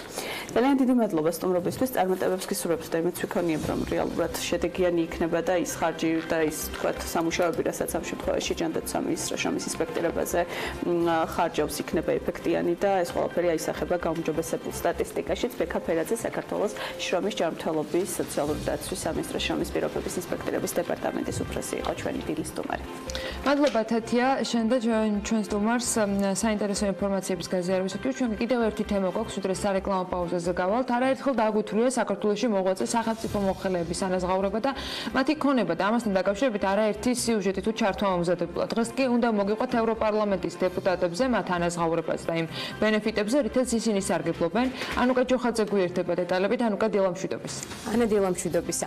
ევროპარლამენტის ყოველი წევრი ერთი და იმავე ანაზღაურებას იღებს. მიუხედავად იმისა, ესა თუ ის პირი რამდენ ხანს მუშაობს ბრიუსელში.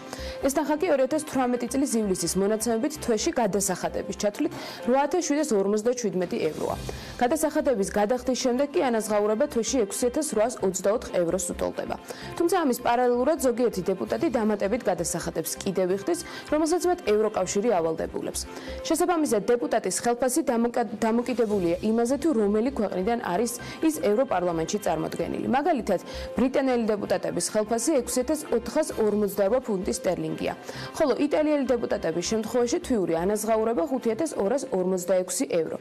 იმ შემთხვევაში თუ ევროპარლამენტის დეპუტატი თავის პოსტს ტოვებს და მას ამ პოსტზე მინიმუმ 1 წელი მაინც აქვს ნამუშევარი, მას შეუძლია მოითხოვოს ანაზღაურება მაქსიმუმ 2 წლის განმავლობაში. თუმცა მხოლოდ იმ შემთხვევაში თუ ის სახელმწიფო სამსახურში არ დასაქმდება. კიდევ რა უპირატესობებით სარგებლობენ ევროპარლამენტარები, ამის შესახებ უკვე ჩვენს მიერ მომზადებული სიუჟეტი ვნახოთ.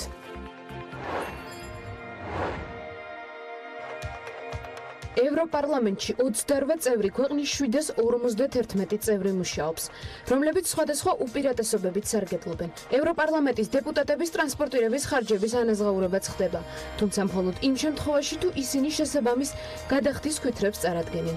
ევროპარლამენტის საიტზე არსებობს შესაბამისი ჩანაწერი, რომლის მიხედვითაც დეპუტატებს აუნაზღაურდებათ მგზავრობა. ბიზნეს კლასით მგზავრობის შემთხვევაში დეპუტატი ანაზღაურების სახით ყოველ კილომეტრზე 0.53 ევროს იღებს. ანაზღაურება კი მაქსიმუმ 1000 კილომეტრის ხდება.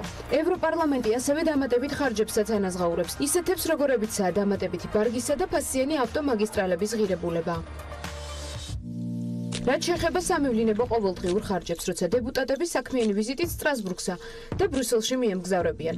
ყოველდღიურად 320 ევროს იღებენ, რომელიც სასტუმროსა და კვების ხარჯებს მოიცავს. თუმცა ერთი დათქმა მაინც არსებობს.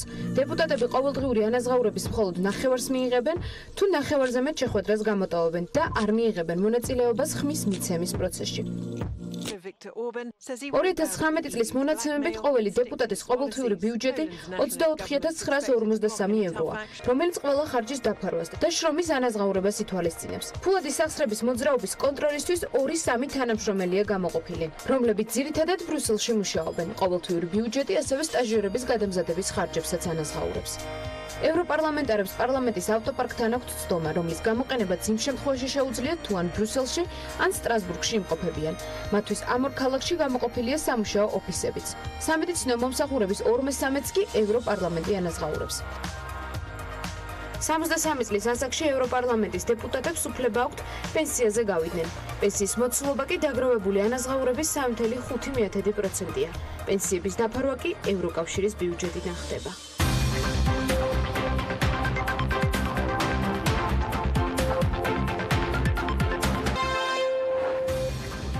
ხუთ ქვეყანაში სხვადასხვა დროს პრეზიდენტის ოფიციალური ვიზიტებისათვის გაწეულმა საბიუჯეტო ხარჯმა 98902 ლარი შეადგინა. მთავრობამ შეერთებულ შტატებში ლობისტები დაიქირავა, შეკვეთილ სტატიებსა და რეკლამებში $1,900,000 გადავიხდით. ქობულეთის მუნიციპალიტეტის სოფელ ცეცხლაურში ახალი ნაგავსაყრელი თურქული კომპანიის მიერ იქნება აშენებული. ბიზნესი ახლებებით განვაგრძობთ საქმიანი დილის ეთერს. ველურ გარემოში რუსეთშიც ასეთი რამ არ გამიგია, რომ ასეთი ტრანზაქციები კეთდებოდა. ამასთან დაკავშირებით პარტია ქართული ოცნების თავმჯდომარე ბიძინა ივანიშვილმა ისაუბრა წუხანდელ ინტერვიუში ხაზარაძისა და TBC ბანკის საქმეზე საუბრისას. კონკრეტულად 2008 წელს განხორციელებული ტრანზაქციის კომენტირებისას ის ამბობს, კერძო ტრანზაქციაზე აგონ პასუხი, ამაზე ისაუბრონ და ასეთი უხეში ტრანზაქცია იყო, რომ მე რომ ბიზნესი რომელ წელს დავიწყე, ბანკი მეც მქონია რუსეთში და ახლაც მაქვს ასეთი უხეში ტრანზაქცია განხორციელდა, რომ ამის მერე აშკარად ჩემზე ბრალდებები გადმოდის, რომ ივანიშვილს უნდა ბანკი და ბანკი დაანგრიოს, ამბობს ივანიშვილი. მან TBC ბანკის საქმეზე საუბრისას ეროვნული ბანკის ყოფილი პრეზიდენტი გიორგი ქადაგიძეც ახსენა TBC ბანკის საქმით დაინტერესების ვადა ის აღნიშნავს, რომ ქადაგიძის ეროვნული ბანკის წასვლიდან 1 წლის თავს ემთხვევა. ქადაგიძე, რომელიც ნაციონალური მოძრაობის წევრი იყო და იქიდან იმართებოდა, ეს მოვლენები დღევანდელი ეროვნული ბანკის პრეზიდენტის მოსვლით და გუნდის შეცვლით დაიწყო, როდესაც ეროვნული ბანკის პრეზიდენტი კობა გონეტაძე გახდა და როდესაც ჩემი გადმოსახედიდან სტრუქტურებმა ჯანსაღი ფუნქციონირება დაიწყებს, აღნიშნავს ბიზნა ივანიშვილი და ამბობს, რომ როდესაც მონიტორინგის სამსახურმა ეს ტრანზაქცია აღმოაჩინა, რაც იოლი აღმოსაჩენი იყო, ამას არ სჭირდებოდა დიდი ფოკუსირება, რატომ და როგორ აღმოაჩინა, ძალიან მარტივად არის ყველაფერი. შუაშია მე-7 წელი ან 11 წელი, რომელიც უსაფუძვლოა, ამბობს ყოფილი პრემიერ-მინისტრი. მან განაცხადა ასევე ის, რომ ამ ტრანზაქციასთან დაკავშირებით ბევრი დარღვევა იყო, სხვათა შორის ბევრი კონკრეტული დეტალიც ახსენა, რომელიც ამ ტრანზაქციას უკავშირდება, მათ შორის ის, თუ რომელ დღეს მოხდა კონკრეტული თქვათ კომპანიისათვის ვალის გადაწერის ხელშეკრულების გაფორმება. ბიძინა ივანიშვილმა გუშინ არც შეფასებები დაიშურა. ეროვნული ბანკის პრეზიდენტი შეაგო ქებამ ცდილობისათვის პრემიერმაც დაიმსახურა. თავად ყოფილი პრემიერ-მინისტრი კი ამბობს, რომ დღეს მთავრობა სწორად არის შერჩეული. მან თქვა ისიც, რომ უცხოური კომპანიის მიერ ჩატარებული სოციოლოგიური გამოკითხვის მიხედვით მოსახლეობის განწყობები მძიმეა, თუმცა მთავრობის ყოფილი თავმჯდომარე აღნიშნავს, რომ მდგომარეობა არც ისე მძიმეა, როგორც ამას ხალხი აღიქვამს. და რა თქმა უნდა იყო კითხვა ანაკლიასთან დაკავშირებითაც, რომელზეც ივანიშვილი ამბობს, რომ იმდენად რთული პროექტია, თავად ყოველთვის სკეპტიკურად იყო მის მიმართ განწყობილი. ისიც თქვა, რომ ამ უკვე ხაზარაძეს დახმარება შესთავაზა. ექს-პრემიერი აღნიშნავს, რომ სახელმწიფო ანაკლიის პროექტის განვითარებას ყოველი მხრიდან უწყობს ხელს, ბოლო პერიოდში კი კონსორციუმის დამფუძნებელთა მხრიდან გაკეთებული განცხადებები მხოლოდ სპეკულაციას წარმოადგენდა. მთავრობის ყოფილი თავმჯდომარე აღნიშნავს, რომ ანაკლია არ არის ხიბლიანი პროექტი კერძო ინვესტორისათვის, თუმცა იქვე ამბობს ინტერვიუს დროს, რომ მსგავსი პროექტების განხორციელებაში სახელმწიფოები არიან აქტიურად ჩართულები. ექს-პრემიერი იმასაც ამბობს, რომ მას პროექტის რენტაბელობაზე შეუძლია საუბარი, თუმცა არ სურს და ამით მაყურებელი დაეღალა. ქართული ოცნების თავმჯდომარე თქვა, რომ ის მხოლოდ მიესალმება თუ კონსორციუმი ანაკლიის ღრმაწყლოვან პორტს ააშენებს. კიდევ ერთი მშენებლობა, რომელზეც ბოლო დღეების განმავლობაში კითხვები დაისვა, უკავშირდება ვარძიაში სასტუმროს მშენებლობას, რომელიც უკანონოდ არის მიჩნეული. ბიზნესმენი სოსო ორჯონიკიძე საყრდენი კედლის მშენებლობად მოიხსენიებს ამ პროცესს და ამბობს, რომ სანამ ვარძიას განაშენიანების გენერალური გეგმა არ ექნება, სასტუმრო არ აშენდება. უფრო მეტიც, მისი თქმით, სასტუმროს აშენებაზე ჯერ მოთხოვნაც არ არის შეტანილი შესაბამის უწყებაში. ბეტონის კონსტრუქცია კი, რაც ვარძიის ტერიტორიაზე, როგორც ორჯონიკიძე აღნიშნავს, საყრდენია, რომ ფერდობი არ მოიშალოს. მისი განმარტებით პროექტის ჯამური ინვესტიცია თუ კი ის განხორციელდება 10-12 მილიონი ლარი იქნება მინიმუმ. ეს არის კონცეფცია. პროექტს რამდენიმე ეტაპი აქვს. ეს კონცეფცია. ჩვენ წავედით იმ გზით, რომ აი ეს კონცეფცია თუ მისაღებია, ჩვენ გადავალთ მომდევნო ეტაპზე. გენერალურ გეგმაში მისი ასახვა, შემდეგ მუშა პროექტის დამუშავება და შემდეგ უშუალოდ მშენებლობა. რაც შეეხება მიწას, რომელზეც მომავალში სავარაუდოდ სასტუმრო აშენდება, ამაზე ორჯონიკიძე მანუკა ჯოხაძესთან ინტერვიუში თქვა, რომ მიწის ნაკვეთი ღია აუქციონზეა მათი მხრიდან შეძენილი. აუქციონზე შევიძინეთ ეს მიწის ნაკვეთი 99,000 ლარად. ეს პრაქტიკულად ერთადერთი დარჩენილი მიწის ნაკვეთი იყო მთელ ფერდზე.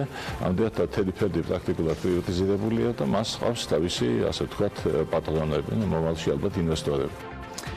და რაც შეეხება პროექტის სახელმწიფოსთან შეთანხმებას, სოსო ორჯონიკიძე ამბობს, რომ 2018 წელს წინასწარი გეგმები სახელმწიფო სტრუქტურებს მათ გააცნეს და მხოლოდ 2019-ში 29 მიღებული შეტყობინებით ინვესტიცია ამ დროისათვის სრულად არის შეჩერებული.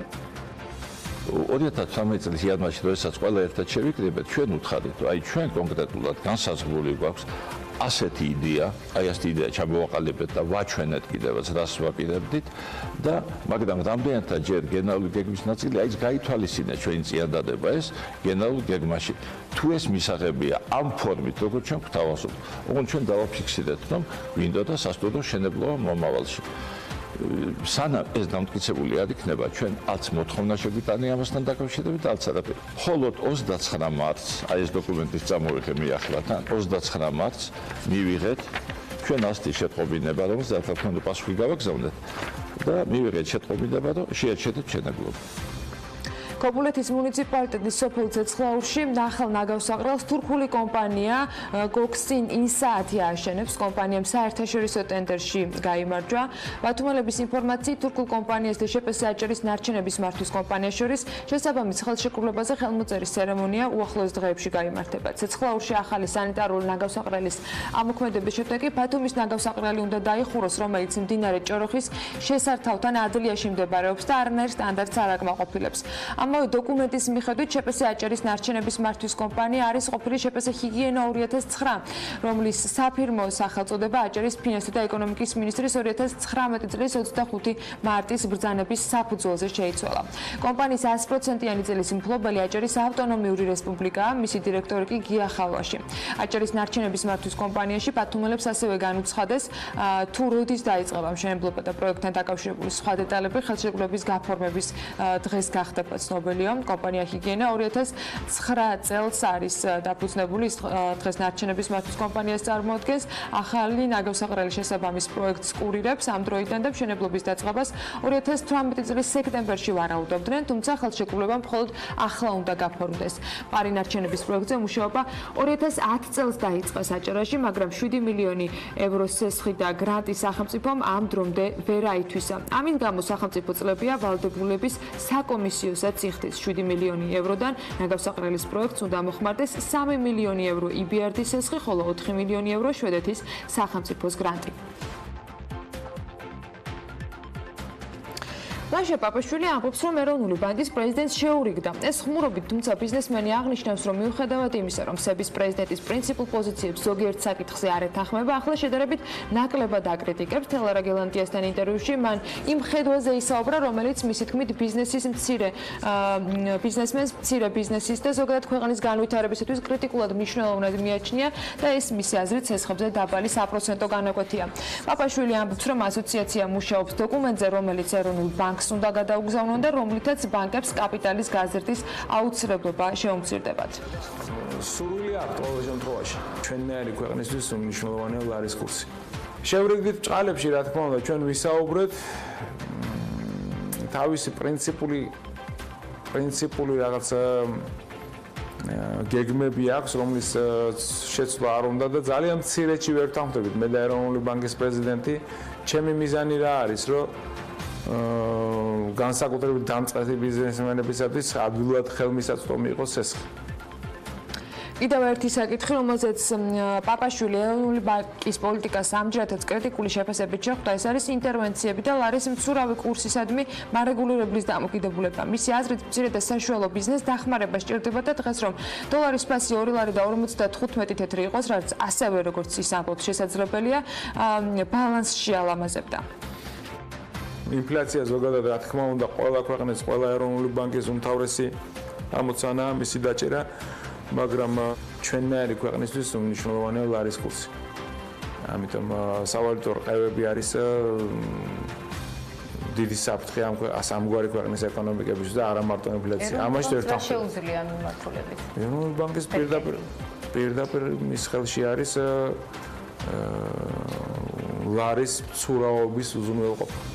მე ვაკრიტიკებდი მათ, იმიტომ რომ ერთი მხრივ აცურავეთ მარტო ლარს თქო, ანუ გამყარების კუთხით არა, უფრო დეფლაციის კუთხით, იმიტომ რომ ინტუიცია ხდება შესყიდით ჭარბი დოლარის. და როგორც კი ლარს გაუჭირდება, არავინ ეხმარება საწყალ ლარს. ეს შეეხება ლაშ პაპაშვილის პოზიციას რეგულაციებთან დაკავშირებით ის ამბობს, რომ მომხრეა სესხები ყველაზე არ გაიცემოდეს, თუმცა არსებობს საფრთხე, რომ შტილოვანი ეკონომიკა გაიზარდოს. პაპაშვილმა მთავრობის ვალდებულებებზეც ისაუბრა ინტერვიუს დროს, როცა კონკრეტული გადაწყვეტილებები მიიღება და ამ გადაწყვეტილებების გავლენები წინასწარ არის, რომ საჭირო რომ დათვლილი იყოს. ყოველი ჩინოვნიკის და ყოველი მთავრობის ვალდებულება ერთი კედლიდან მეორეზე არ მიახერხოს ხოლმე ერი თავისი გადაწყვეტილებები. ეს არის ყველაზე მნიშვნელოვანი. ამდენად არის ვალდებულება, რომ თან დაითვალოს და წინასწარ გარკვეული რისკები შეაფასოს. თავიდან ხოვთქი წინასწარ, სანამ რაღაცა კანონი გამოაჯობია მეტი კომუნიკაცია და შეთანხმებულად მიღებული კანონის ან რეგულაციის შემოღება. აწყვიტა ნიჯგორის ჩანგრეული ხიდის სარეაბილიტაციო სამუშაოებს სასპენძის მერიის მიერ გამოცხადებულ ტენდერში გამარჯვებული კომპანია საგზაო სამშენებლო სამმართველოს ნომერი 2 ასრულებს. ხიდის აღსადგენად კი ადგილობრივი ბიუჯეტიდან 76,707 ლარი უნდა დაიხარჯოს. ამ პროექტისთვის სამშენებლო სამუშაოები ავარიული ხიდის ქვედა ნაწილში მიმდინარეობს. სამშენებლო კომპანიის დირექტორი ამბობს, რომ ბურჯები უკვე ჩასხმულია და ახლა შველერებს ამონტაჟებენ. ამის დასრულების შემდეგ ხიდზე ხემასალას აყვრით და ახალ დავაგებთ, ვიდრე მოურჩებით, ხიდი ისევ ჩაკეტილი იქნება, განმარტავს კომპანიის ხელმძღვანელი. სამუშაოების შესასრულებლად კომპანიას ვადა 90 დღე აქვს და მათ სამუშაოები 23 ივნისამდე უნდა დაასრულონ.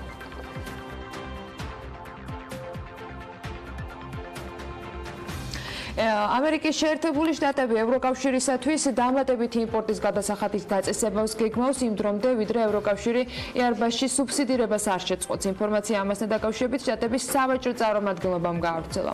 სავარაუდოა, რომ ამ სიაში მოხდება ეარბასის მიერ წარმოებული სამოქალაქო ვერტმფრენები, თვითმფრინავები და მათი აღჭურვილობა. გარდა ამისა, იმპორტის გადასახადი გაიზრდება რიგი საკვები პროდუქტებისთვისაც. განცხადებაში არის დაზუსტებაც, რომ ეს ზომები არ შეეხება მთელ ევროკავშირს, არამედ მხოლოდ საფრანგეთიდან, გერმანიიდან, ესპანეთიდან და დიდი ბრიტანეთიდან იმპორტირებულ საქონელს.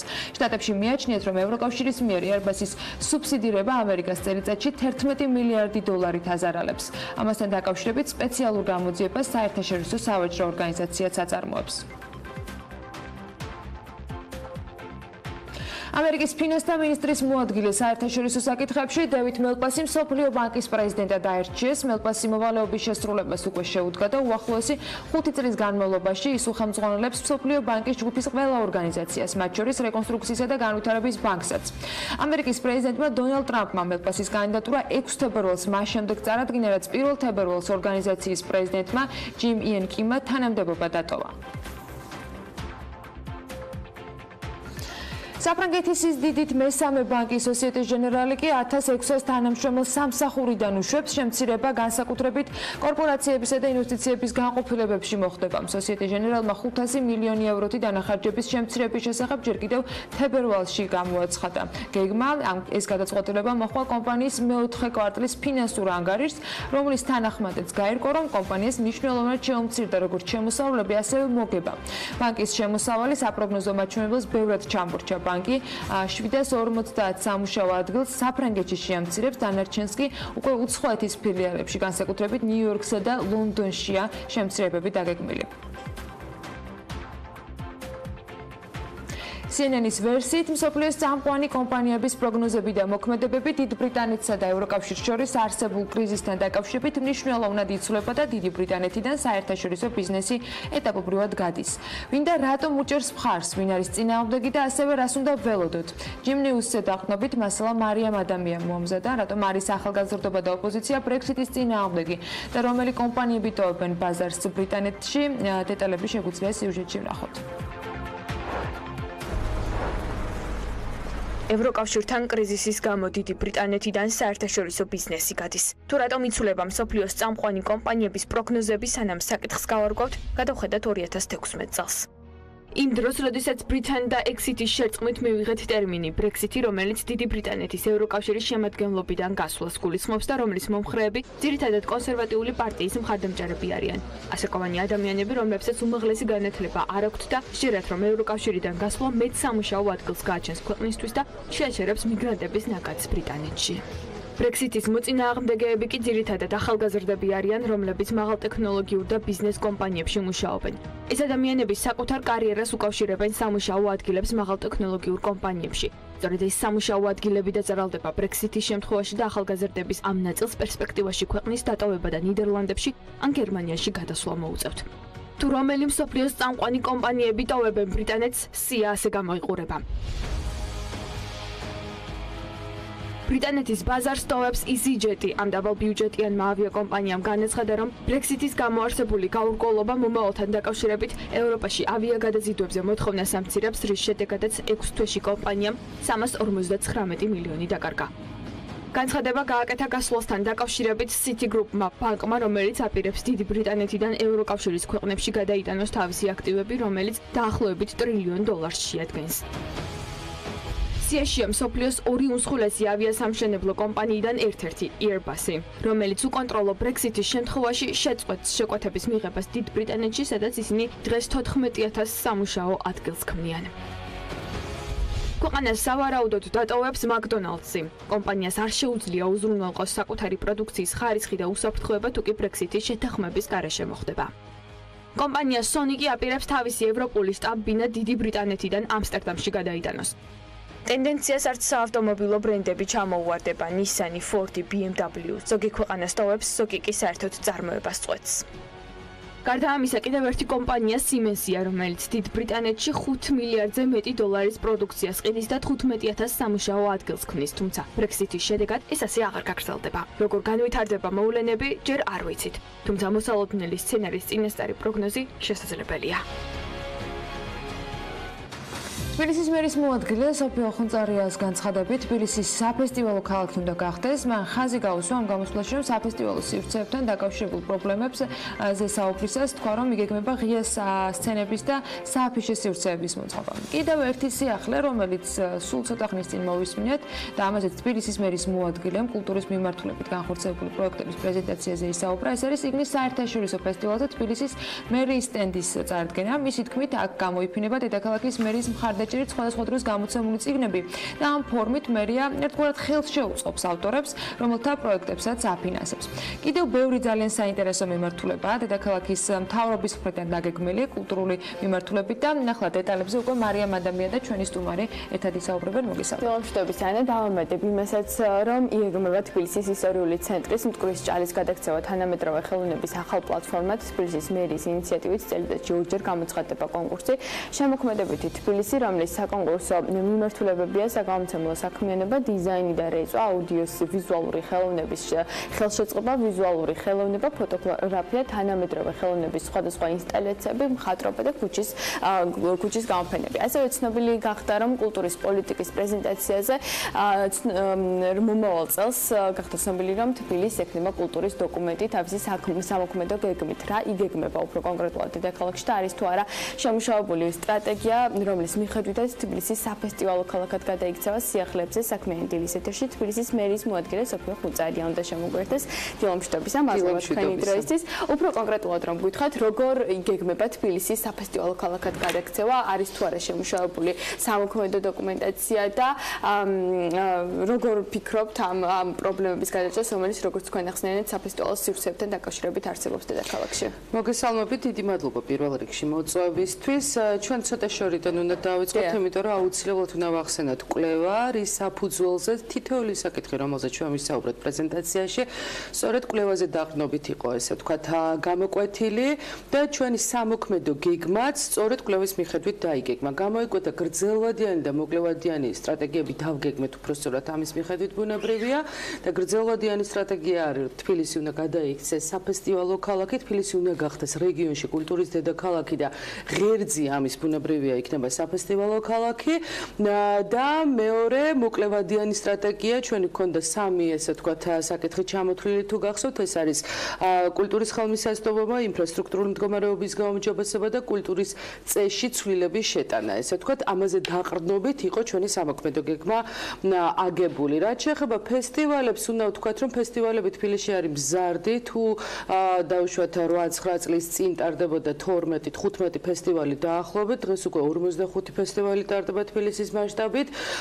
წელს ასევე რამდენიმე ფესტივალი ემატება. ბუნებრივია, ჩვენ ვამბობთ, რომ ეს ფესტივალები რა თქმა უნდა ხარისხზე უნდა იყოს ორიენტირებული და ეს უბრალოდ ესე ვთქვათ, რაოდენობრივად არ უნდა დავთვალოთ, რამდენი ფესტივალია და მართლაც არაჩვეულებრივი ფესტივალები გვაქვს საერთაშორისო, თუმცა აქ საუბარია იმასთან დაკავშირებით, რომ ჩვენ ყავს ამბები დამეგობრებული ქალაქი, რომელთანაც საუბრობთ, ასევე სხვა პარტნიორმა ქალაქებმა მოგმართეს ასევე თხოვნით, რომ თბილისში ჩატარდეს სხვადასხვა საერთაშორისო ფესტივალები და ჩვენ ვისაუბრეთ იმასთან დაკავშირებითაც, რომ ჩვენ გვაქვს პრობლემები ვენიუებთან, ესე ვთქვათ, სცენებთან დაკავშირებით, იმიტომ რომ იმისათვის რომ ჩატარდეს იმ მასშტაბის ფესტივალზე, რაზეც გვესაუბრებია, შესაბამისი ინფრასტრუქტურა ჭირდება.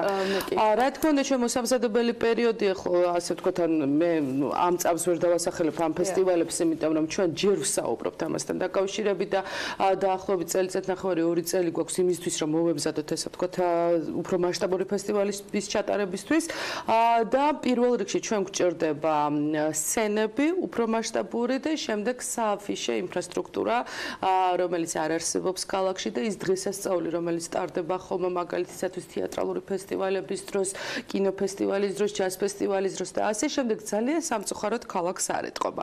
შესაბამისად, აი ეს მიმართულებები არის მაქსიმალურად მოწესრიგებელი. სწორედ ამ ინფრასტრუქტურული და ტექნიკური პრობლემების მოსაგვარებლად რაოდენობის ინვესტიციაა გამოყოფილი თუ შეგიძლიათ რამდენი სახელად? წელს მთლიანობაში 16 მილიონზე არის საუბარი, ამაში შედის სახელმწიფო სკოლების ინფრასტრუქტურის გაუმჯობესება, 10 სკოლაზე არის საუბარი, მიმდინარე 6 სარემონტო სამუშაოები გვაქვს, ჩვენ 2 სკოლა წლის ბოლომდე ესე ვთქვათ გამზადდება და სარემონტოდ ჩაეშვება და 2 სკოლა უკვე დასრულებული არის. ასევე საუბარი არის მოსწავლე ახალგაზრდობის სასახლეზე, წელს არის დაახლოებით 8 მილიონი გამოყოფილი იმისთვის, რომ დავიწყოთ შემოსამზადებელი ასე ვთქვათ ეტაპი და პროექტის შეძენა, მომზადება და ასე შემდეგ და შემდეგ გადავალთ უკვე სარესტავრაციო სარეაბილიტაციო სამუშაოებზე. საუბარი არის ბიბლიოთეკებზე და წიგნადის საცავების მოწესრიგებაზე პირველ რიგში, მუზეუმებზე, იცით რომ ილიას მუზეუმი დასრულდა, ასევე დასრულდა სოსო წერეთლის მუზეუმი და კოტე წერეთლების მუზეუმი და წლის ბოლომდე უნდა დასრულდეს გალაქტიონ ტაბიძის მუზეუმი და ასევე შიო არაგვის პირელის მუზეუმი.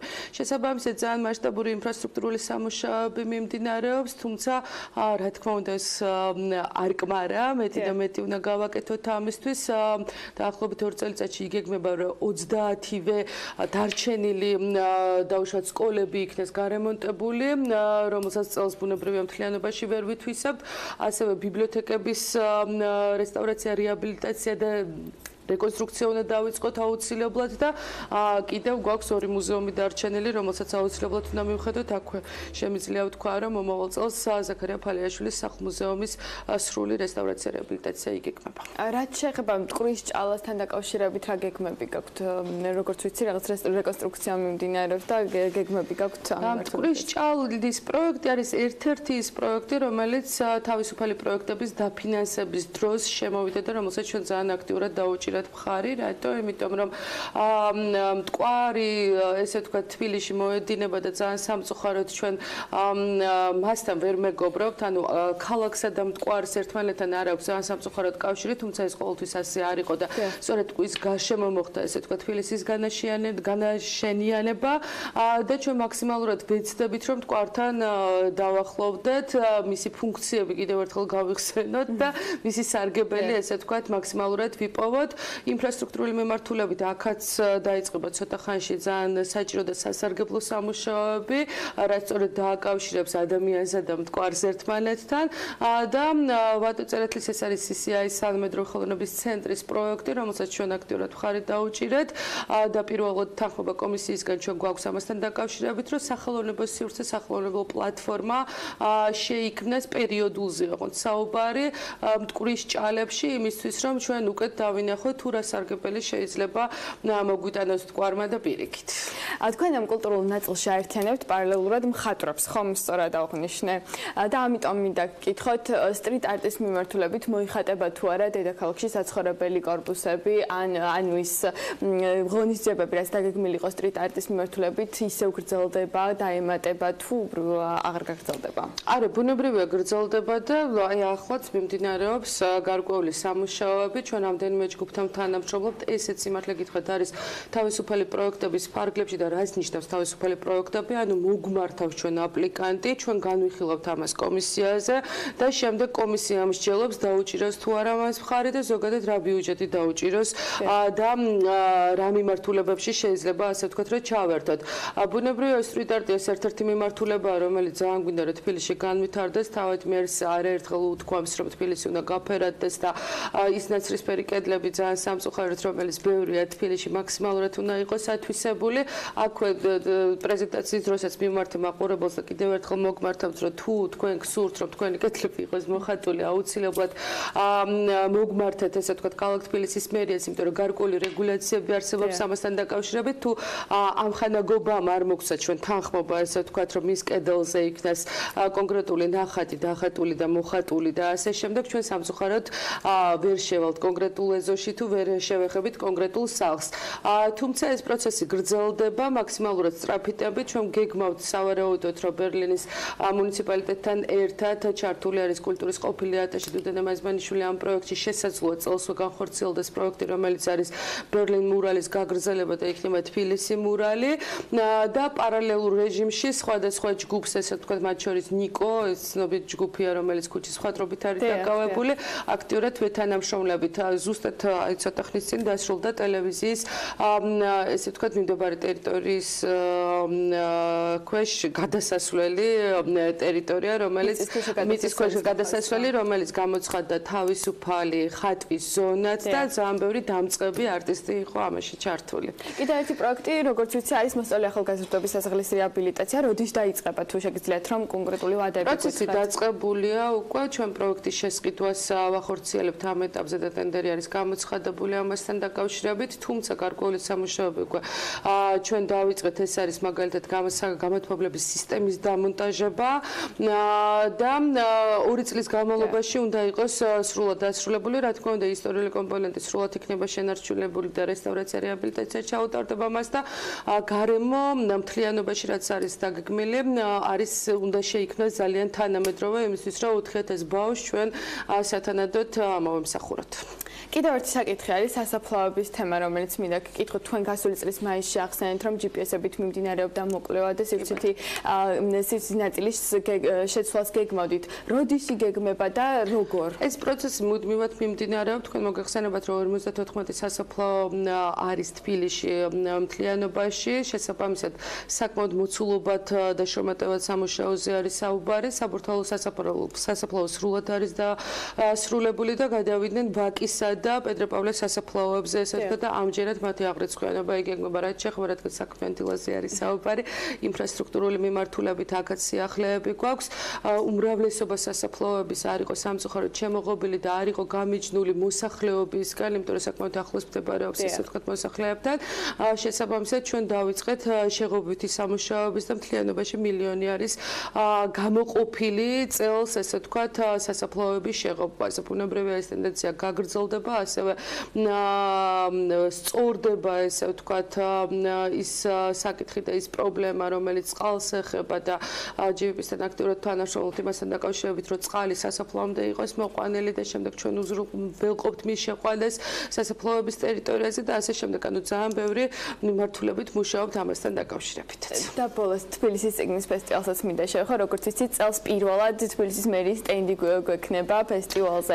რა იქნება წარმოდგენილი? ეს ჩვენი ახალი მიდგომა არის, ანუ ჩვენ ვიქნებით არა მხოლოდ მხარდამჭერები და თანადამფინანსებლები, არამედ ჩვენი ახალი სტრატეგიისა და გეგმის მიხედვით ჩვენ ვიქნებით თანამონაწილეებიც და ეს თანამონაწილეობა გულისხმობს, რომ ჩვენ მაქსიმალურად შევუწყოთ კიდევ და კიდევ იმ ადამიანებს ხელი, ვისაც ჩვენ ვაფინანსებთ, ასე ვთქვათ, მაგალითისათვის ეს არის წიგნის ფესტივალი, სადაც ჩვენ გვინდა რომ თბილისის მერის სტენდი განთავსდეს, სადაც გამოფენილი იქნება ყველა ის წიგნი, რომელიც ქალაქ თბილისის მერის მხარდაჭერით დაფინანსდა იმისთვის, რომ სწორედ ამ ავტორების და გამომცემლობების პოპულარიზაცია მოხდეს. თუმცა ჩვენ ვაპირებთ, რომ ასევე ოპენიერთან მითანამშრომლოთ ამ მიმართულებით და ნიუკამერების სცენა სწორედ იყოს ქალაქ თბილისის მერის მიერ ორგანიზებული და წარმომადგენელი იყოს ქალაქ თბილისის მერია. 4G-თან ვაპირებთ ჩვენ ძალიან აქტიურ, ესე ვთქვათ, თანამშრომლობას ასევე ამ მიმართულებით ტერიტორიაზე. თანამშრომლობა გულისხმობს იმას, რომ ჩვენ მათ მხარს უჭერთ და ვაფინანსებთ, ასე ვთქვათ, თუმცა ტერიტორიაზე აქამდე მხოლოდ ლოგოთი შემოვიფარგლებოდით ხოლმე და ამ შემთხვევაში უკვე მათ ლოკაციაზე, მათ ტერიტორიაზე, ესე ვთქვათ, განხორციელდება კიდევ დამატებით გარკვეული პროექტები. მაგალითისათვის 4G-ზე გეკმავთ, რომ თბილისის მოსასვენებელი სკვერი გაკეთდეს, ეს მარტივად რო აქვს და სადაც თანამედროვე არტისტების მიერ შექმნილი სხვადასხვა ინსტალაციები იდგება, რომელიც სხვათა შორის ქალაქ თბილისის, ესე ვთქვათ, საწყობიდან გამოუყენებელი ნივთებიდან, ჩამოწერილი ნივთებიდან იქნება აწყობილი. ძალიან დიდი მადლობა საინტერესო საუბრისთვის მაყურებელს შევხსენებ, რომ სოფია ხუნწარია თბილისის მერის მოადგილე იყო პირდაპირ ეთერში და თბილისი ძალიან მალე საფესტივალო ქალაქად გადაიქცევს, სწორედ ახლა მიმდინარეობს ინფრასტრუქტურული და ტექნიკური პრობლემების მოგვარება და ძალიან მალე ძალიან საინტერესო პროექტები იგეგმება დედაქალაქში. რომლის შესახებაც ჩვენ აუცილებლად ეტაპობრივად მოგიყვებით ხომ და რა თქმა უნდა საინტერესო ამ საქმიანი დილის ეთერებში თუ ჩვენს ვებგვერდზე PM-ი გაგიზიარებთ. დამსაუბრის შინ არის ძალიან მოკლე დროში შეხელავთ ასევე სოციალურ ქსელსა და ჩვენს ვებგვერდზე. იქამდე მცირე სარეკლამო პაუზა გოლდება წინ და რამდენიმე წუთში მთელი მსოფლიო როგორც ასეთი თავს იყრის საქმიანი დილის სტუდიაში.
ამინდის პროგნოზის სპონსორია სადაზღვევო კომპანია უნისონი. თავისუფალი დაზღვევა თქვენი სიმშვიდისათვის.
ამინდის პროგნოზის სპონსორია სადაზღვევო კომპანია უნისონი.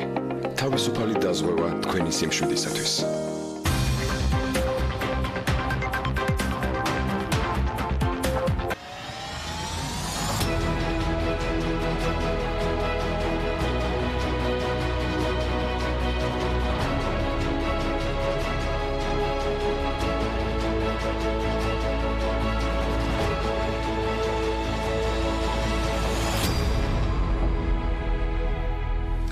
ბენიამინ ნეთანიაჰუს ისევ პრემიერობა სურს. ამ თემაზე ვისაუბრებთ და ბექაბაც გათეთ შემოგვერთა ამასთან დაკავშირებით ეთერში. არჩევნების შედეგების პროგნოზირება რთულია, რადგან ნეთანიაჰუს პარტია ლიკუდი და მისი მთავარი მეტოქის გენშტაბის ყოფილი ხელმძღვანელის პარტია ამორჩეულთა თითქმის თანაბარ მხარდაჭერას ფლობს. წინასაარჩევნო კამპანია ძირითადად უსაფრთხოებისა და პალესტინელებთან დავის საკითხებზეა ფოკუსირებული.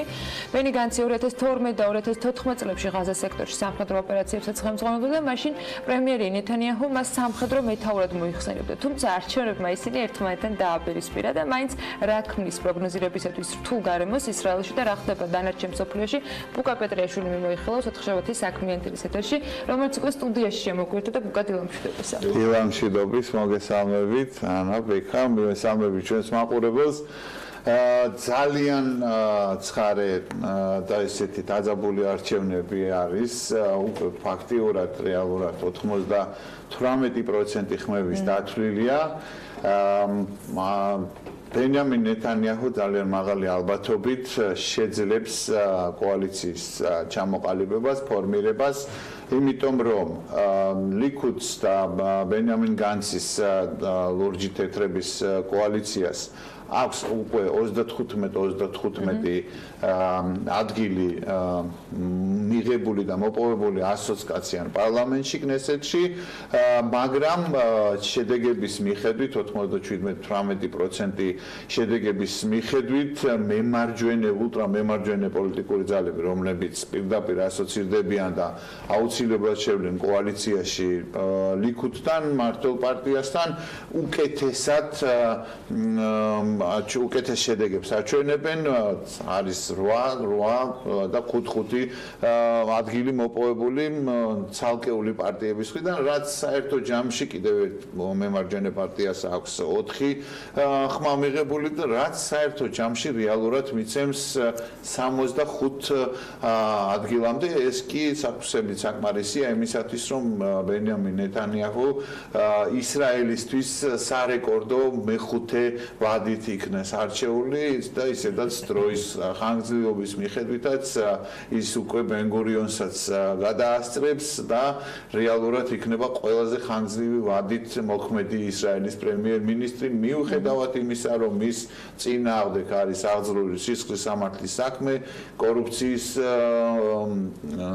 მიმართულებით, კორუფციული ბრალდებებით და ნეთანიაჰუ მაინც არ შეუშინდა ამ კორუფციულ ბრალდებებს, მაინც არ შეუშინდა მის წინააღმდეგ აღძრულ სისხლის სამართლის საქმეს და ამიტომ გადაწყვიტა, რომ მიეღო არჩევნებში მონაწილეობა, თქვა, რომ ეს არის ალქაჯებზე ნადირობა.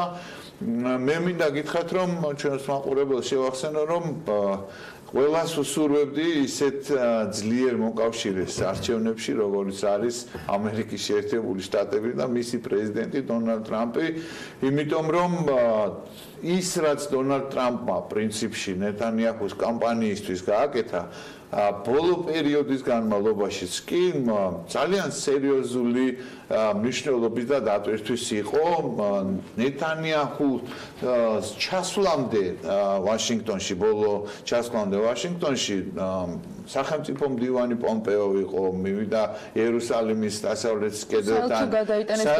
ამით დაიწყო, საელჩოს გადატანი დაიწყო. ნეთანიაჰუს ვაშინგტონში ვიზიტის დროს მისი თანდასწრებით დონალდ ტრამპმა ხელი მოაწერა გოლანის მაღლობების ისრაელის ტერიტორიად აღიარების აქტს, რაც ძალიან მნიშვნელოვანია.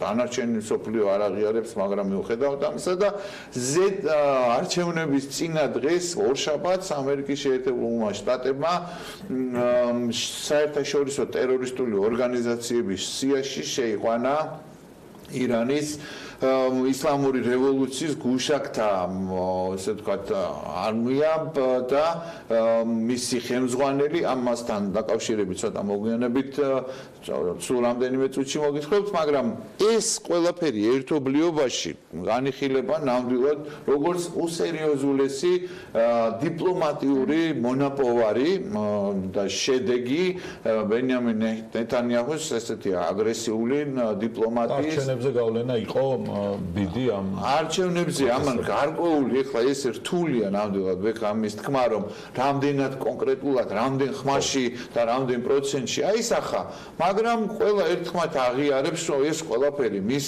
ყულაბაში წავიდა ასევე ნეტანიაჰუს აქვს ძალიან ხმამაღლალი დაპირებაც გაკეთებული ეს ეხება მდინარე იორდანეს დასავლეთ სანაპიროზე ებრაულ დასახლებებს ის არის სადაო ტერიტორია არაღიარებული საერთაშორისო თანამეგობრობის მხრიდან ნეტანიაჰუმ განაცხადა პირდაპირ რომ მის პრემიერ-მინისტრად არჩევის შემთხვევაში ეს ტერიტორიები იქნება ანექსირებული ისრაელის მიერ და გახდება ისრაელის განუყოფელი ნაწილი ამანაც კიდევ უფრო მეტად მობილიზება გაუკეთა ბოლო დღეს უკვე არჩევნების დღეს ბენიამინ ნეტანიაჰუ კამპანიობდა ისე ძალიან აქტიურად ძალიან სერიოზულად რომ თითოეული ხმა არც ერთი ხმა არ დაკარგულიყო მისულიყო უნდა აღინიშნოს რომ მიუხედავად იმისა რომ ბენიამინ განცი რომელიც იყო შეიარაღებული ძალების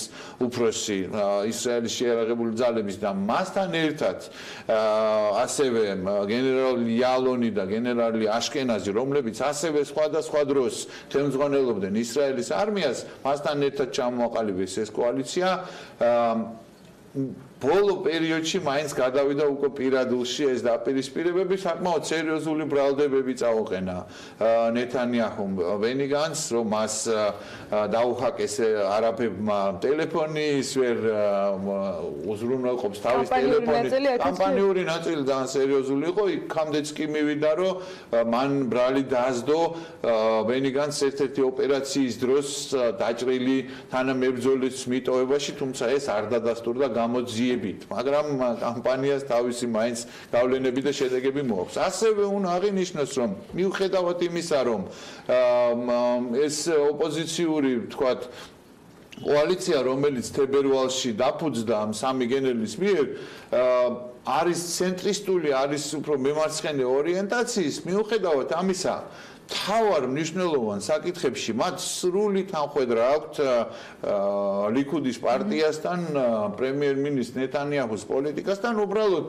პოლიტიკის წარმოების ესე ვთქვათ ტაქტიკაში განსხვავებაზე იყო საუბარი ბენი განცი ღიად აცხადებდა რომ იგივე ირანთან დამოკიდებულებაში ირანის ობიექტების და სამხედრო ობიექტების სერიის ტერიტორიაზე დაბომბვის თვალსაზრისით გოლანის მაღლობებთან მიმართებაში ნეტანიაჰუს დამოკიდებულებაში იერუსალიმში დედაქალაქის გადასტანასთან დაკავშირებით და ასევე იგივე მდინარე იორდანეს ველზე განთავსებული ებრაულ დასახლებებთან დაკავშირებით პოზიცია იდენტური იყო უბრალოდ მას მიაჩნია რომ ბენი განცს მიაჩნია რომ ნეტანიაჰუმ დაკარგა ასე ვთქვათ შეგრძნება დაკარგა მოხნილება გახდა ხისტი და ამ დროს ესეც სამხრივად გადაწყვეტილებების მიღება არ შეიძლება და უფრო მეტი უნდა იყოს საუბარი ერთობლივად კოალიციურად მოუწევთ რომ რიგ შემთხვევებში მომავალში თანამშრომლობა მან ღიად განაცხადა ამის შესახებ რომ აი ამ ჩამოთვლილ საკითხებში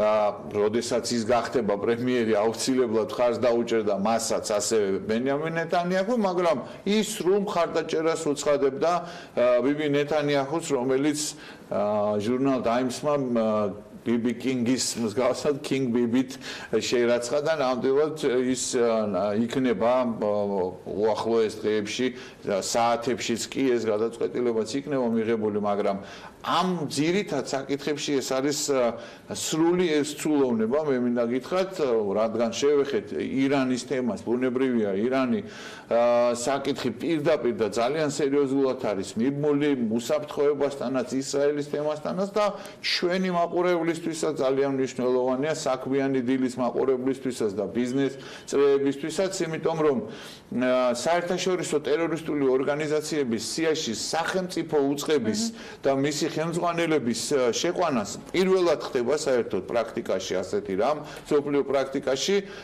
ოფიციალური ორგანიზაციის და უწყების ტერორისტულ ორგანიზაციებში სიაში შეყვანა რაც გულისხმობს ძალიან სერიოზულ ეკონომიკურ, ესე ვთქვათ, აქედან გამომდინარე სირთულეებს. უნდა აღინიშნოს, რომ ეს გუშაკთა არმია ისრაელის რევოლუციის ისლამური რევოლუციის გუშაკთა არმია ეს ორგანიზაცია არა მხოლოდ სამხედრო და უსაფრთხოების უზრუნველყოფის საქმით არის დაკავებული, არამედ ძალიან სერიოზულად არის ჩართული კონკრეტულ ბიზნეს თემებში, კონკრეტულ ეკონომიკურ საკითხების გადაწყვეტაში. ერთია რომ ასევე მასთან აფილირებული და მის ორგანიზაციაში შემავალი ალ-ქუდსი ეს არის ორგანიზაცია, რომელიც კონკრეტულად ასეთ საიდუმლო ოპერაციებს ახორციელებს ქვეყნის ფარგლებს გარეთ, მათ შორის დაკვეთილი მკვლელობების განხორციელებაში არის დადანაშაულებული ამერიკის შეერთებული შტატების მხრიდან 20 მილიარდ დოლარამდე ტიპის ოპერაციებში არის გამოვლენილი ამ ესე ვთქვათ ორგანიზაციის შემხებლობა ეკონომიკასთან. ეს ძალიან სერიოზულად დაარტყავს ასევე ისევ და ისევ ირანის ეკონომიკას, ძალიან სერიოზულად გაფრთხილება იქნება და ძალიან სერიოზული სიგნალი ყველა ორგანიზაციისთვის, ევროპული თუ სხვა ქვეყნებიდან ყველა კომპანიისთვის, რომელსაც რაიმე თანამშრომლობა აქვს და ეს პირდაპირ უნდა ითქვას, რომ იქნება რეალურად ძალიან სერიოზული და მნიშვნელოვანი სიგნალი ქართული ბიზნესისთვისაც, საქართველოსთვისაც, იმიტომ რომ დილას უსმინე ტურისტების რაოდენობასთან დაკავშირებულ ინფორმაციას, რაც შეეხება ტურისტებს და ასევე რაც შეეხება ბიზნესსაც, ქართულ ბიზნესს მოუწევს ძალიან სერიოზული გადაწყვეტა, ისევე როგორც საქართველოს ხელისუფლებას მოუწევს ძალიან სერიოზული რაღაცეების გადაწყვეტილებების და განსაზღვრებების გაკეთება, იმიტომ რომ ამერიკის შეერთებული შტატები არის საქართველოს უმნიშვნელოვანესი და სტრატეგიული პარტნიორი, ამავე დროს ირანი არის ჩვენ რეგიონის ფართო ცნებით რეგიონის ქვეყანა, მნიშვნელოვანი ქვეყანაა და მასთანაც სავაჭრო ეკონომიკური ურთიერთობების წარმოება ჩვენი ქვეყნის ეკონომიკისთვის მიუხედავად იმისა, რომ ორჯერ, სამჯერ, ოთხჯერ უსწრებთ ეკონომიკის ზრდის ტემპის მიხედვით წამყვან ევროპულ სახელმწიფოებს, გერმანიას, ამერიკასაც უსწრებთ, რა თქმა უნდა, მიუხედავად ამისა ჩვენთვის მნიშვნელოვანი იქნება ესეთი სავაჭრო პარტნიორთან, როგორც არის ირანი, ურთიერთობების განსაზღვრა და მით უმეტეს რიგ სფეროებთან დაკავშირებით ირანის საკითხი ზოგიერთი მიმართულებით არის ცალკე ვთქვათ განხილვის და მათ შორის პარლამენტში საკანონმდებლო ინიციატივების მოთხოვნის საფუძველიც კი. დღევანდელი დღე კიდევ ერთ ძალიან საინტერესო მოვლენით იქნება გამორჩეული Brexit-ს ვერ ვწდებით ვერც ახლა. რას იზავს რეალურად საინტერესოა ევროკავშირი დღევანდელ საგანგებო სხდომაზე. ფაქტია რომ ბრიტანეთი ვერ ყალიბდება, მაგრამ მეორე პოზიცია არის ევროკავშირის დამოკიდებულება როგორი იქნება. მე მგონია რომ დღეს არ ვიცი ოღონდ სიმართლე რომ გითხრათ როგორ გაიხსნება ეს კვანძი. მაგრამ ჩვენი მაყურებელიც ევროპელებიც ლამანშს იქით აქეთ დაისვენებენ ცოტა ხანი რატო? იმიტომ რომ დღეს არის დაგეგმილი საგანგებო ევროკავშირის საგანგებო სამიტი, სადაც უნდა გადაწყდეს საერთოდ 12 აპრილს, ანუ 2 დღე დარჩა რეალურად დიდი ბრიტანეთის გასვლის ვადამდე, ევროკავშირიდან გასვლის ვადამდე. ამ დროისთვის არსებულ ვადამდე. ამ დროისთვის არსებულ ვადამდე ძალიან კარგი ჩაზუსტება და მინდა გითხრათ რომ გუშინ დიდი ბრიტანეთის პრემიერმა განახორციელა ძალიან მნიშვნელოვანი ვიზიტები გერმანიასა და საფრანგეთში, ბერლინში უნდა ითქვას რომ რაღაცა სუდათ აქვს ეს პროტოკოლის ამბავი, რაღაცა აცტენებში არიან, იმიტომ რომ რაღაცა წინა მისვლაზე თუ ავტომანქანაში გაიჭერდა, ეხლაც მე მგონი ერთი წუთით ადრე მივიდა და ანგელა მერკელი ვერ დახვდა მას წითელ ხალიჩასთან, შევიდა, იქ იყო მოლოდინის რეჟიმში და მე გამოიყვანა მერკელმა და ფოტოს შესაძლებლობა იყო, რა თქმა უნდა, სადაც შეუძახეს დიდი ბრიტანეთის პრემიერს რომ დარჩით ევროკავშირში ნუ გადიხართ ნურსათო. ანგელა მერკელთან უფრო ადვილი საუბრები იყო, მაგრამ თავარს რო შევეხოთ, აქ არის საუბარი რამდენი ხნით მოხდება და მოხდება თუ არა გადავადება Brexit-ის. არსებული ინფორმაციით, გამოჟონილი ინფორმაციით და ესე ვთქვათ, შეგნებულად გამოშვებული ინფორმაციით შესაძლებელია, რომ გადავადება მოხდეს 1 წლით. აქ არის მართლაც ლამანში გაჭედვის ამბავი, იმიტომ რომ არჩევნებისთვის უნდა მოემზადოს კონსერვატორებში, ბრიტანელ კონსერვატორებში ტერეზა მეის გავლენები მნიშვნელოვნად მცირდება, ამას კვლევებიც ადასტურებს და საერთოდ კონსერვატორების მიმართ დამოკიდებულებაც იცვლება, უარყოფითისკენ იცვლება დიდ ბრიტანეთში. შესაბამისად, არ არის ეს ერთსულოვნად დამოკიდებულება, რომ თუ საფრანგეთიც დაიყოლია ევროკავშირში, ყველა შეთანხმდა 27-ვე ქვეყანა, რომ გადაუვადონ 1 წლით და ამოისვენ თქვენ ცოტა ხანი, არ ნიშნავს ეს ავტომატურად, რომ ტერეზა მეი დიდ ბრიტანეთში დაბრუნდება და ყველა ერთსულოვნად სიხარულით შეხვდება. ყველაფერი შეიძლება წავიდეს მაინც საყოველთაო არჩევნებისკენ და ძალიან ბევრი ექსპერტიც, ცნობილი პოლიტიკოსიც მიუხედავად იმისა, სიმპათიით არის თუ ანტიპათიით ტერეზა მეის მიმართ განწყობილი, საუბრობს იმაზე, რომ საყოველთაო არჩევნების ალბათობა, ბრიტანეთში ჩასატარებელი არჩევნების ალბათობა ძალიან მაღალი ხდება. ამავე დროს თან ისიც უნდა ახსოვდეს ჩვენს მაყურებელს, რომ ევროკავშირი არ აპირებს შეთანხმების, ბრექსიტის შეთანხმების გარდახედვას, არ აპირებს, ერთადერთი შეიძლება რაღაცა ცვლილებები, მოდიფიკაცია მოხდეს, თუ საბაჟო კავშირის მიმართულებით, საერთო ბაზრის მიმართულებით ტერეზა მეის პარტია გადადგავს ნაბიჯებს. შევახსენებ მაყურებელს, რომ ინდიკატიურ კენჭის ყრაში ყველაზე ახლოს იყო წარმატებასთან სწორედ ეს ვერსია. ნორვეგიული ვარიანტი ბრიტანეთის გასვლის, თუმცა თვითონ კონსერვატორებშიც არის ძალიან ნეგატიური დამოკიდებულება და ითხოვენ, რომ გაიჯახუნონ კარები და გავიდენ. ასე რომ კაცმა არ იცის რა მოხდება დღეს, ხვალ, ზეგ, რა შედეგი დაბრუნდება. უფრო მაღალი ალბათობით 1 წლიანი გადავადებით დაბრუნდება ტერეზა მეი დიდ ბრიტანეთში, მაგრამ როგორ გახდება ეგ საკუთარი კონსერვატიული პარტია და რა მოყვება ამ ყველაფერს მომავალ კვირეებში კიდევ უკეთესად დღეებში და საათებში უკეთესად გამოჩნდება. საინტერესო ეგრეთ წოდებული გიფი იყო რამდენიმე დღის წინ, ორი გმირი ყავდა, ერთი კატა, რომელიც ბრიტანეთს ასახავდა, მეორე რაღაც მაღალი კაცი, რომელიც ევროკავშირი იყო და კატა ვერ წვდებოდა კარებს.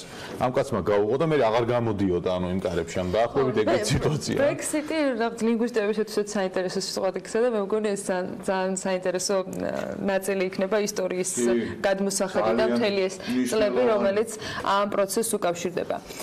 კიდევ ერთი თემა, რომელიც დღევანდელ მიმოხილვაში აუცილებლად მოხდება, ეს არის რუსეთი, რომელსაც იშვიათად თუ გვერდი აუაროთ ხოლმე.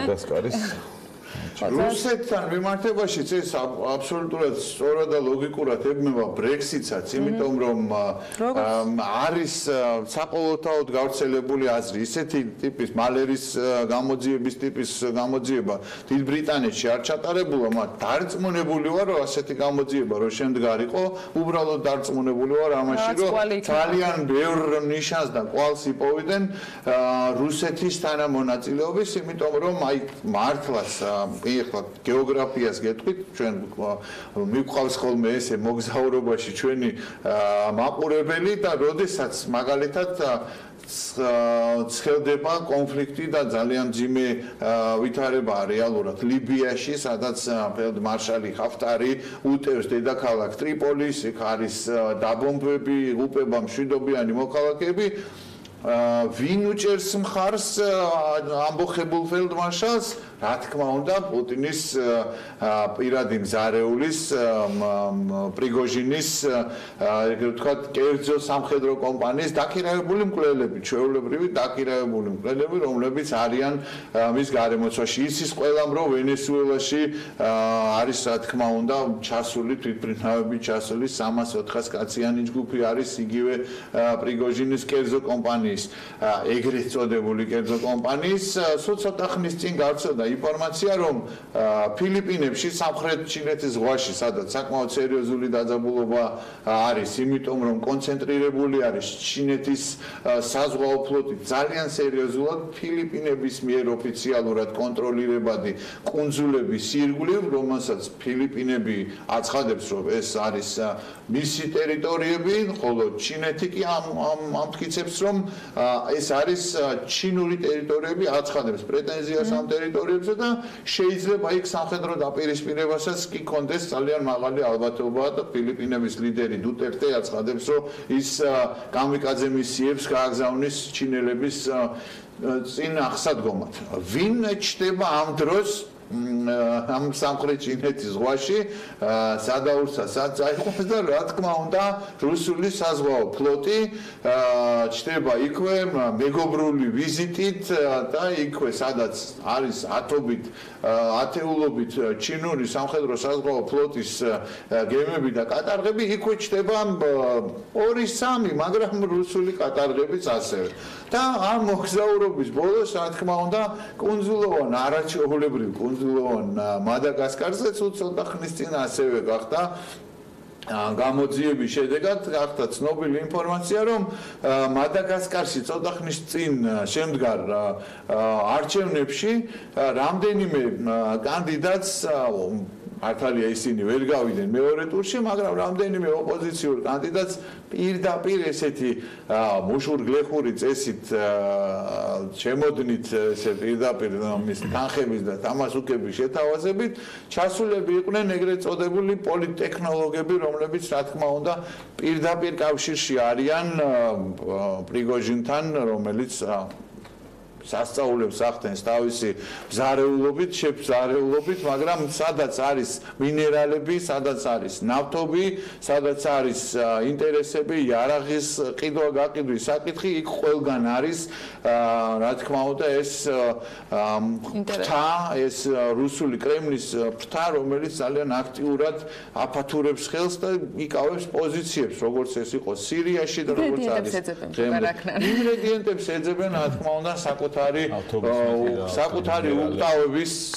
უკტავების უზრუნველს აყენებს. ხო, მაგრამ უკტავება შევთანხმდით, რომ არ არსებობს ამ ქვეყანაზე ყოველ შემთხვევაში. ყველას ეგრე არ ფიქრობს. ამ წუთის სოფელში არ არსებობს. არის ხალხი, ვინც ხანაერად. მათაც მოვასწრებთ სხვაგვარ საუბარს. მადლობა მოკა მიმოხილვისათვის. ალექსი პეტრიაშვილი პემჯის საერთაშორისო მიმოხილველი ძალიან საინტერესო მორიგი ვლოგი ქონდა საქმიანი ტილის ეთერში და დარწმუნებული შედეგი ოთხშაბათსაც არ ნაკლებ საინტერესო თემები იქნება. კი შეგახსენებთ, რომ Forbes-ის ბლოგი უნდა წაიკითხოთ მეთქე ამ კვირაში, მაგრამ მაინც კიდევ ერთხელ შეგახსენებთ, რომ ძალიან საინტერესო სათაურით, არაჩვეულებრივი სურათით და კიდევ უფრო საინტერესო მიმოხილვით Forbes-ზე უკრაინის არჩევნებთან დაკავშირებით ბუკას ბლოგს გაეცანით. შემდეგ ორშაბათს ახალს დელოდეთ და ოთხშაბათამდე ცოტა შეისვენეთ და მე ოთხშაბათს კიდევ საინტერესო თემებს გვპირდებით. ახლა რეკლამის დრო გვაქვს და რამდენიმე წუთში დაგიბრუნდებით.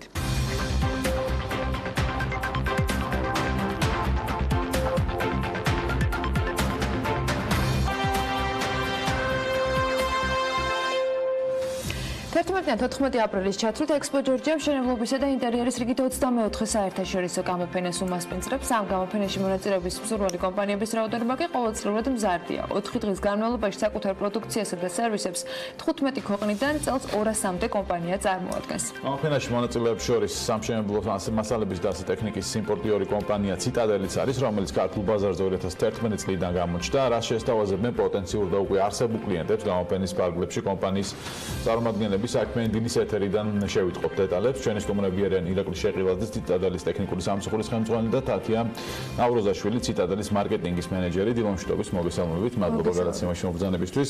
პირველ რიგში რომ გითხრათ ციტადელის შესახებ კომპანიის თავად რომელ სამშენებლო კომპანიებთან თანამშრომლობს და ამ 8 წლის განმავლობაში რა ტიპის გამოცდილება დააგროვა ბაზარზე. მოგესალმებით. პირველ რიგში დიდ მადლობას მოგახსენებთ ჩვენი მოწვევისთვის. კომპანია ციტადელი, როგორც აღნიშნეთ, 2011 წელს დაარსდა და მას შემდეგ საკმაოდ წარმატებით ფუნქციონირებს ქართულ სამშენებლო ბაზარზე. ჩვენ გვაქვს არა მხოლოდ სამშენებლო მასალები, ასევე გვაქვს სამშენებლო ტექნიკა და არქიტექტურული მომსახურება. კომპანია ციტადელი არის იმპორტიორი კომპანია და საქართველოში შემოაქვს სხვადასხვა სამშენებლო მასალები. მათ შორის გვაქვს ფართო ასორტიმენტი, რაც გულისხმობს შემდეგს, გვაქვს მეტალის მასალები, ასევე ჰიდროიზოლაცია, თბოიზოლაცია, ფანერები, ფილები, ფითხები, საყალიბე სისტემები და უსაფრთხოების აქსესუარები, რაც ერთ-ერთი ყველაზე მნიშვნელოვანია. თანამშრომლობთ ისეთ მსხვილ კომპანიებთან საქართველოს მასშტაბით, როგორიც არის ემ-კვადრატი, ანაგი, არქი ჯგუფი, ორბი ჯგუფი, ინსი და ასე შემდეგ. ანუ თითქმის ყველა კომპანიასთან თანამშრომლობთ. კი ბატონო. რატომ არის საინტერესო გამოფენაში მონაწილეობა და რა ფორმით იქნებით თქვენ წარმოდგენილები, რა შესთავაზებთ უკვე არსებულ თქვენს პარტნიორებს პარტნიორებს და ახალ შესაძლო პარტნიორებს, რომელიც შეიძლება რომ ამ გამოფენის დახმარებით მიიღოთ. გამოფენაში მონაწილეობა ყველა კომპანიისთვის საკმაოდ მნიშვნელოვანია, იმიტომ რომ ეს არის შანსი და საშუალება საქართველოს ბაზარზე მსხვილმა კომპანიებმა, სამშენებლო კომპანიებმა ნახონ თუ რომელი პროდუქტი შემოდის საქართველოში. ასევე ეს ზრდის კონკურენციას და ასტაბილურებს მდგომარეობას საქართველოს მასშტაბით. გამოფენაში მონაწილეობისას ასევე სტუმრობენ უცხოელი პარტნიორები, რომლებიც ჩამოდიან ჩვენთან საქართველოში და ასევე უფრო მაღალ სტანდარტს აყენებენ. კომპანია ციტადელი არა მხოლოდ საქართველოში მონაწილეობს გამოფენებში, არამედ ის სტუმრობს ისეთ დიდ და მსხვილ საერთაშორისო გამოფენებს, როგორიც გახლავთ ჩინეთის გამოფენა, ასევე გერმანიაში ბაუმა, თურქეთის დიდი საერთაშორისო გამოფენა და ასე შემდეგ.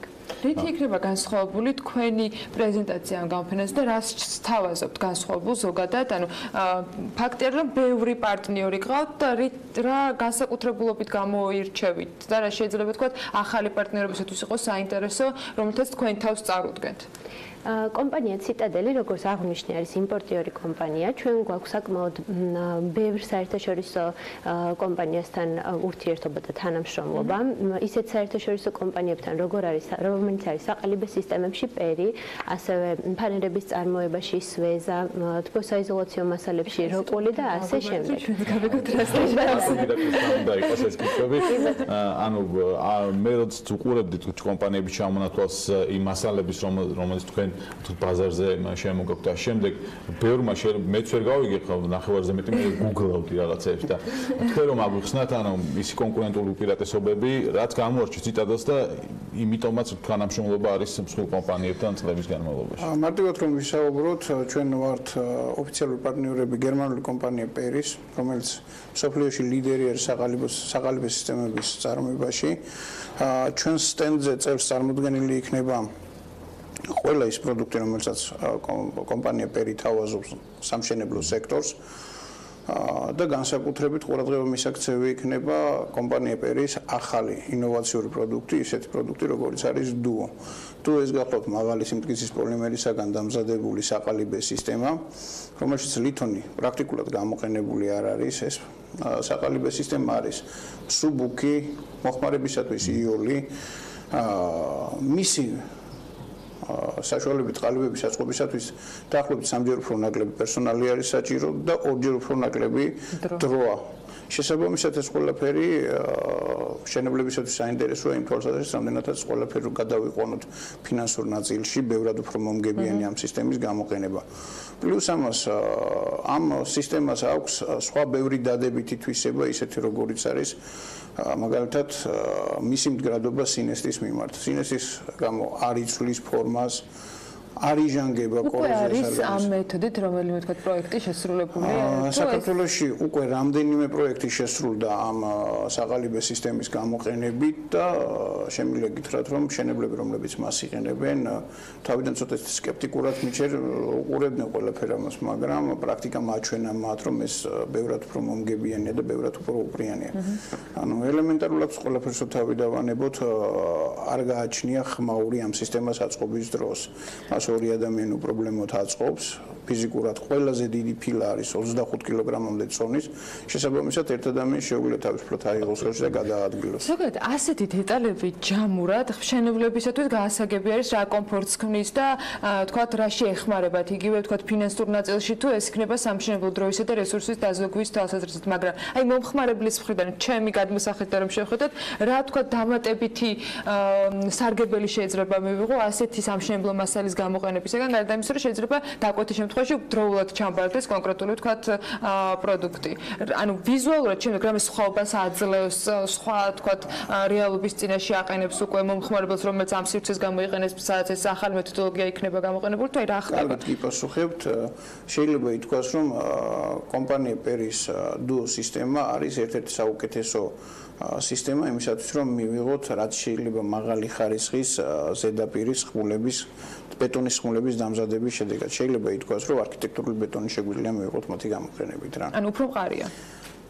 უფრო სუფთა ზედაპირს ვეპოვებთ. უფრო სუფთა ზედაპირს ომის თუ დამუშავებაც მე ომის დამუშავებასაც ნაკლები ხარჯი, ნაკლები დრო და ენერგია ჭირდება და ყველაფერთან ამათ რაც შეიძლება თქვენ ახსენეთ რომ ჩემი მშენებლები თავიდან რაღაც ისე უყურებდნენ ხო ეს პროცესი როგორ მიმდინარეობს ანუ გასაგებია რაღაც ინოვაციურად შემოდის თავიდან ყველა შეიძლება შეხედოს ეჭვის თვალით მაგრამ როგორ იღებენ ქართული კომპანიები იმ ინოვაციურ მასალას ტექნოლოგიებს რომელსაც მათ შორის თქვენ აწვდით და თქვენ უკეთეთ დისტრიბუცია საერთაშორისო შეიძლება ითქვას რომ ქართული კომპანიები საკმაოდ სწრაფად ითვისებენ ახალ ტექნოლოგიებს სწრაფად გადადიან საერთოდ ქართველებს გვახასიათებს სიახლისაკენ და სირთულეებისაკენ ახალი სირთულეებისაკენ სვლა, როდესაც კომპანიები ნახულობენ რომ ეს ყველაფერი არის პრაქტიკული და ბევრად უფრო მარტივი, თავისთავად ინტერესი იზრდება ყველაფერი ამის მიმართ. თქვენ როდესაც პარტნიორებზე აკეთებთ არჩევანს, ანუ იმ პარტნიორებზე, რომლის პროდუქციაც შემოგაქვთ, თქვენთვის რა ხდება უპირატესობა და ის ასორტიმენტი, რომელიც დღეს გაქვთ, თქვენი კლიენტებისათვის შეთავაზებული, რა შეიძლება იყოს რითი შეიძლება იყოს მომავალში გაზრდილი. ან თქვათ რა უპირატესობებით შეგიძლიათ რომ თქვენი პარტნიორი კომპანიები წარუდგინოთ. ჩვენთვის არსებობს ერთი მარტივი პრინციპი. პროდუქტი, რომელიც შემოგვაქვს საქართველოს ბაზარზე, უნდა იყოს პრაქტიკული, უნდა იყოს ხარისხიანი. მათი გამოყენების დროს შრომის უსაფრთხოება უნდა იყოს აბსოლუტურად დაცული და გარანტირებული, რომ რაც შეიძლება ნაკლები შანსი იყოს პერსონალის დაზიანების და რაც ყველაზე მთავარი უნდა იყოს ინოვაციური და თანამედროვე მოთხოვნებს უნდა შეესაბამებოდეს. რაც შეეხება კომპანიის განვითარების გეგმებს, როგორც პარტნიორების არჩევაში საზოგადოებთან, ასევე ადგილობრივი ბიზნესები, რა გეგმები გვაქვთ 2019 წელს? 2019 წელს ვფიქრობთ, რომ უფრო გავამყარებთ ჩვენს კონტაქტებს და ურთიერთობას საერთაშორისო ბაზარზე არსებულ კომპანიებთან.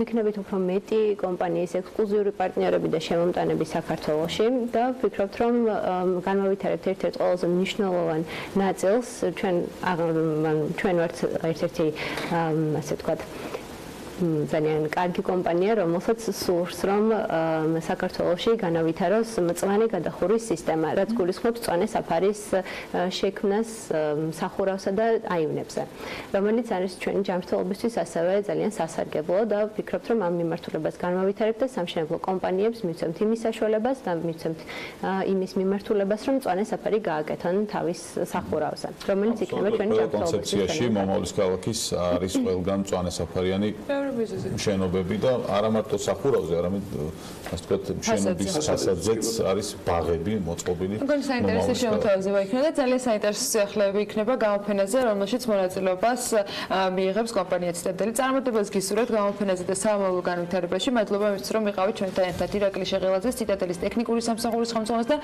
თათა ნავროზაშვილს, ციტადელის მარკეტინგის მენეჯერს მასპინძლობდით. ახლა კი ვიდრე სარეკლამო პაუზაზე გავალთ.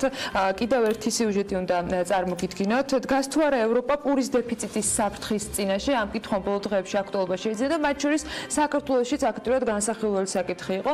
დარგის სპეციალისტები პროგნოზირებენ, რომ გაზრდილ მოხმარებას ევროპაში არსებული ხორბლის რესურსი თუ მარაგები უბრალოდ ვერ გაწყვეტება წლევანდელი მოსავლიდან გამომდინარე. მოკლე მიმოხილვა ამაზე ევრონიუსმაც გააკეთა და სწორედ მას შემოგთავაზებთ ცხადია საქართველოში არსებული მდგომარეობის ანალიზის პარალელურად. ელენე ჩომახიძე მიმუშავა თემაზე. ემუქრება თუ არა ევროპას პურის დეფიციტი. გაეროს სურსათისა და სოფლის მეურნეობის ორგანიზაციის თანახმად, წელს მსოფლიო მარცვლეულის მოსავალი არსებულ მოთხოვნას ვერ დააკმაყოფილებს. მოსალოდნელია, რომ დაახლოებით 2,66 მილიარდი ტონა ხორბალი შეგროვდება, რაც საჭირო რაოდენობაზე დაახლოებით 30 მილიონი ტონით ნაკლებია. ევრონიუსი იუწყება, რომ შიმშილის საფრთხე ჯერჯერობით ევროპაში არ არსებობს, რადგან გამოყენებული იქნება ხორბლის მარაგები, რომელიც გასულ წელს დაახლოებით 873 მილიონ ტონას შეადგენდა. მარაგების ათვისება ერთი მხრივ პოზიტიურად შეცვლის სიტუაციას, თუმცა ამავდროულად საყურადღებოა, რომ მათი ათვისებით ხორბლის მსოფლიო მარაგი 44 მილიონი ტონით შემცირდება. ხორბლის მოსავლის შემცირებას უპირველეს ყოვლისა გასული წლის ძალიან ცხელ ზაფხულს უკავშირებენ, რის გამოც ევროპაში პურის ფასმა საშუალოდ 6,3% უკვე მოიმატა. მაგალითად, გერმანიაში გასულ წელს პურსა და მარცვლეულზე ფასების ზრდა გაცილებით მაღალი იყო ვიდრე სხვა საკვებ პროდუქტებზე. ემუქრება თუ არა პურისა და ზოგადად ხორბლის დეფიციტის საფრთხე საქართველოს. ფქვილის მწარმოებელთა ასოციაციის ხელმძღვანელი ლევან სილაგავა აცხადებს, რომ დღეს საქართველოში როგორც ხორბლის მიწოდების, ისე ფქვილის ფასის მხრივ წინა წლებთან შედარებით სტაბილური მდგომარეობაა და ზოგადად ქვეყნის პურის ბაზარზე კრიტიკული მდგომარეობა არ ფიქსირდება. ჩვენთვის მნიშვნელოვანია, რომ ქვეყანაში იყოს შექმნილი მექანიზმი იმისათვის, რომ გარდამავალი მარაგების თემა იყოს დასტაბილურებული. 2008 წლის მსოფლიო კრიზისის დროს გაეროს სურსათის კომიტეტმა დადო დასკვნა მთელი მსოფლიოსთვის, რომ ქვეყნებში უნდა არსებობდეს დაახლოებით 2 თვის მოხმარების მარაგი, ეს არის მოხმარების 12%, რომ ქვეყნებმა უსაფრთხოდ იგზავს თავი. ლევან სილაგავას განმარტებით, საქართველოში ხორბლის მარაგი უმეტესწილად სულ იყო, თუმცა ასეთი მდგომარეობა შენარჩუნდა დაახლოებით 2015-2016 წლებამდე. ბოლო 3 წელია კი ვითარება შეცვლილია. სილაგავა მიიჩნევს, რომ არსებითი ცვლილებების თავიდან არიდება და პურის დეფიციტის შეფერხება, როგორც ტრანსპორტირების გზების, ისე ხორბლის იმპორტიორი ქვეყნების დივერსიფიცირებით მიიღწევა, რაც საქართველოში განხორციელებადია. ჩვენ სამწუხაროდ დღესდღეობით დამოკიდებულია ვართ რუსეთის ბაზარზე, ეს არის 90% იმპორტი და შესაბამისად ერთ ქვეყანაზე დამოკიდებულება ყოველთვის პრობლემატურია არა მარტო ეკონომიკური მხრივ, არამედ ვიცით რომ პოლიტიკური მხრივ. საფრთხე ყოველთვის არსებობს ადგილობრივ ბაზარზე და საქართველოს ბაზარზე, იქედან გამომდინარე ყოველი რყევა მსოფლიო ბაზარზე, მათ შორის რეგიონალურად რუსეთის ბაზარზე აისახება საქართველოში, იმიტომ რომ ზუსტად ის არის რომ 90% დამოკიდებული ვართ იმპორტზე. რაც შეეხება პურის მოხმარებას, ფქვილის მწარმოებელთა ასოციაციის ხელმძღვანელი ამბობს, რომ ის მეტნაკლებად სტაბილურად მზარდია ქვეყანაში. თუმცა ისე არა, რომ თუნდაც მარაგებთან შედარებით ზრდა კრიტიკულ ნიშნულს აღწევდეს.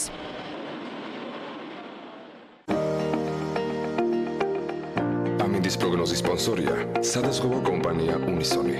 თავისუფალი დაზღვევა თქვენი სიმშვიდისათვის.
ამინდის პროგნოზის სპონსორია სადაზღვევო კომპანია უნისონი.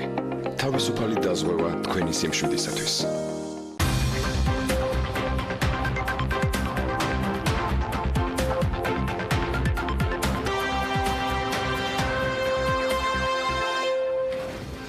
საქმიანის ბოლო ბლოკში ნინო ზამბახიძე და საქართველოში პირველი ონლაინ აგრო მაღაზიის დამფუძნებელი გვერდებიან, აბა სხვა ვინ თუ არა საქართველოს ფერმერთა ასოციაციის ხელმძღვანელი გაგოცნობს პლატფორმას, რომლის დახმარებითაც ნებისმიერ მსურველს სახლიდან გაუსვლელად აგრო სფეროში საქმიანობისათვის საჭირო პრაქტიკულად ყველანაირი ხელსაწყოს აქსესუარისა თუ ენერგიის მიღება შეუძლია. გოგრაჯის დამფუძნებელს სურაბ პერტაიას მასპინძლობ ნინო ზამბახიძესთან ერთად. ნინო დილა მშვიდობისა და მივესალმებით შეესტუმარს.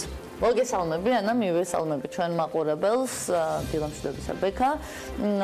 ჩვენ ყოველთვის საუბრობთ იმაზე, რამდენად მნიშვნელოვანია თანამედროვე ტექნოლოგიები სოფლის მეურნეობის განვითარებაში და მათ შორის საუბრობთ იმაზე, რომ 21 საუკუნეში ყველაზე მომხიბვლელი არის ერთ სივრცეში არსებული ინფორმაცია, რომელიც ამ შემთხვევაში და ზოგადად არის მობილური აპლიკაცია ან ვებ-პორტალი და ვფიქრობ, რომ ძალიან კარგი ტენდენციაა, როდესაც ახალგაზრდები სხვადასხვა მიმართულებით სოფლის მეურნეობის ინოვაციის დანერგვას გეგმავენ. სწორედ ესეთია ვფიქრობ ზურას მიერ შექმნილი ვებ პორტალი ჩვენ აქ უნდა აღვნიშნოთ ისიც რომ აპლიკაციები უკვე ნელ-ნელა ესე ვთქვათ ფეხს იდგავენ იმიტომ რომ არსებობს ჩვენი აპლიკაცია აგრონავტი არსებობს ტრაქტორი რომელიც ხა გახდა კალოჯი თუ არ ვცდები და მესამე პრინციპში აპლიკაცია რომელიც უბრალოდ პორტალი რომელიც პლატფორმა თქვენ შემატეთ არის გოგრაჯი და ასევე არის აგროსპეისი როგორც ვიცი ანუ ეს იმას ნიშნავს რომ სოფლის მეურნეობა უკვე ხდება პრიორიტეტული ეს იმას ნიშნავს რომ ბევრი კრეატიული ადამიანი ერთვება იმისთვის რომ ერთ სივრცეში თანამედროვე ტექნოლოგიების გამოყენებით და პლატფორმით ესე ვთქვათ იქნას ადამიანისთვის მიწოდებული ის სერვისი. ზურა პირველ რიგში დიდი მადლობა ჩვენთან ეთერში სტუმრობისთვის და ესეთი შეკითხვა მაქვს რატომ აგრო მიმართულება და რატომ გოგრა? მოგესალმებით, მადლობა ნინო მოწვევისთვის. პრინციპში რატო აგრო მიმართულება ერთ-ერთი დიდი დამსახურება შემიძლია ვთქვა რომ არის ფერმერთა ასოციაციის ხშირად სატელევიზიო მიმართულებით ონლაინ სივრცეებში გვესმის თუ რამდენად ზრდადი მიმართულება არის აგროსფერო ჩვენ როგორც ასე ვთქვათ ინოვაციების და ტექნოლოგიების სფეროში ასე ვთქვათ მოღვაწე ადამიანები დავინახეთ დიდი შესაძლებლობა მიმართულებით ხედავთ რომ საქართველოში აგრო მიმართულება ერთ-ერთი ყველაზე ზრდადი ინდუსტრია და მიმართულებით გვინდა რომ ჩვენი ასე ვთქვათ წვლილი შევიტანოთ და ჩვენი ბიზნესი სწორედ ამიტომაც გადავწყვიტეთ რომ შევსულიყავით ამ სფეროში. გადავწყვიტეთ რომ ჩვენი გამოცდილებიდან გამომდინარე ასე ვთქვათ შეგვეტანა ტექნოლოგიები და იქიდან გამომდინარე რომ თითქმის ზოგადად მსოფლიოს და მათ შორის საქართველოშიც თან უფრო ასე ვთქვათ ტენდენციური ხდება და მომხმარებელი უფრო ტექნოლოგიების მიმართ ასე ვთქვათ ლოიალური ხდება ჩვენც ამიტომაც შევთავაზეთ საქართველოს ბაზარს ესეთი პლატფორმა.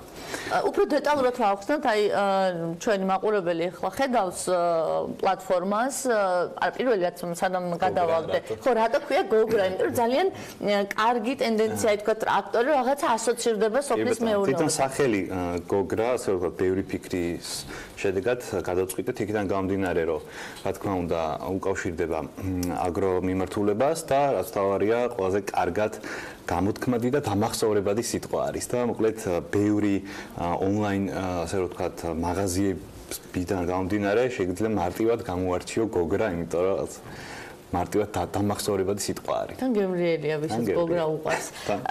რას თავაზობს პლატფორმა? ცოტა უფრო დეტალურად რო აუხსნათ, გარდა იმისა, რომ მათ არწმუნებული მაყურებელი შევა და ნახავს ინტერნეტ სივრცეში გოგრას, მაგრამ ზოგადად რას თავაზობს ეს პლატფორმა და რატომ არის უნიკალური და რატომ უნდა ისარგებლოს, მოდი ესე ვთქვათ, ფერმერებმა და ან თუნდაც დაინტერესებულმა მხარემ. მოგახსენებთ თვითონ პლატფორმა არის სივრცე, სადაც გაერთიანებულია თითქმის ყველა მიმართულება, რაც აუცილებელი არის აგრო სფეროში. ჩვენ ძირითადი მომხმარებლები არიან ფერმერები და დამწყები ფერმერები, ასევე ადამიანები, ვინც ასე ვთქვათ, მწვანე გამწვანების მიმართულებით აქვთ დაინტერესება და უნდათ რომ იგივე საკუთარი ბაღი ან ეზო გამწვან. ჩვენს პლატფორმაზე არის საკმაოდ ბევრი ბრენდი წარმოდგენილი, ეტაპობრივად კიდევ ემატება. ისეთი მიმართულებები გვაქვს წარმოდგენილი, როგორც არის მათ შორის სასუქები, მათ შორის ნერგები, მათ შორის აგროტექნიკა და ასევე მწვანე, თქვათ, ქოთნის და დეკორატიული მცენარეები. ზურა, ესეთ შეკითხვა მაქვს. მე მაგალითად ვარ მომხმარებელი, რომელსაც მინდა რომ შევიძინო ნერგი. ეხლა ჩვენ კარგად ვიცით, რომ იგივე სახელმწიფო პროექტებიც არსებობს, ხო, და ენერგიამომავალი, სხვადასხვა ხელშემწყობი მეწარმესთვის თუ ფერმერისთვის. თქვენ როგორ სერვისს თავაზობთ? ანუ მე როგორც გამყიდველს შემიძლია რომ მხოლოდ განვათავსოთ, თუ თქვენ თქვათ იღებთ პასუხისმგებლობას იმ ნერგის ხარისხიანობაზე, იმიტომ რომ ერთ-ერთი ძალიან ისეთი რაღაცა ნაწილში გამეცინა კიდევ მაგრამ ჩავთვალე რომ სასაცილო არ არის ძალიან მძიმე თემა იყო, როდესაც ერთ-ერთმა ფერმერმა მრავალწლიანი კულტურა გააშენა, თქვა ეგონა რომ გააშენა ნუში და ბოლოს როდესაც მოვა აღმოჩნდა ატამი.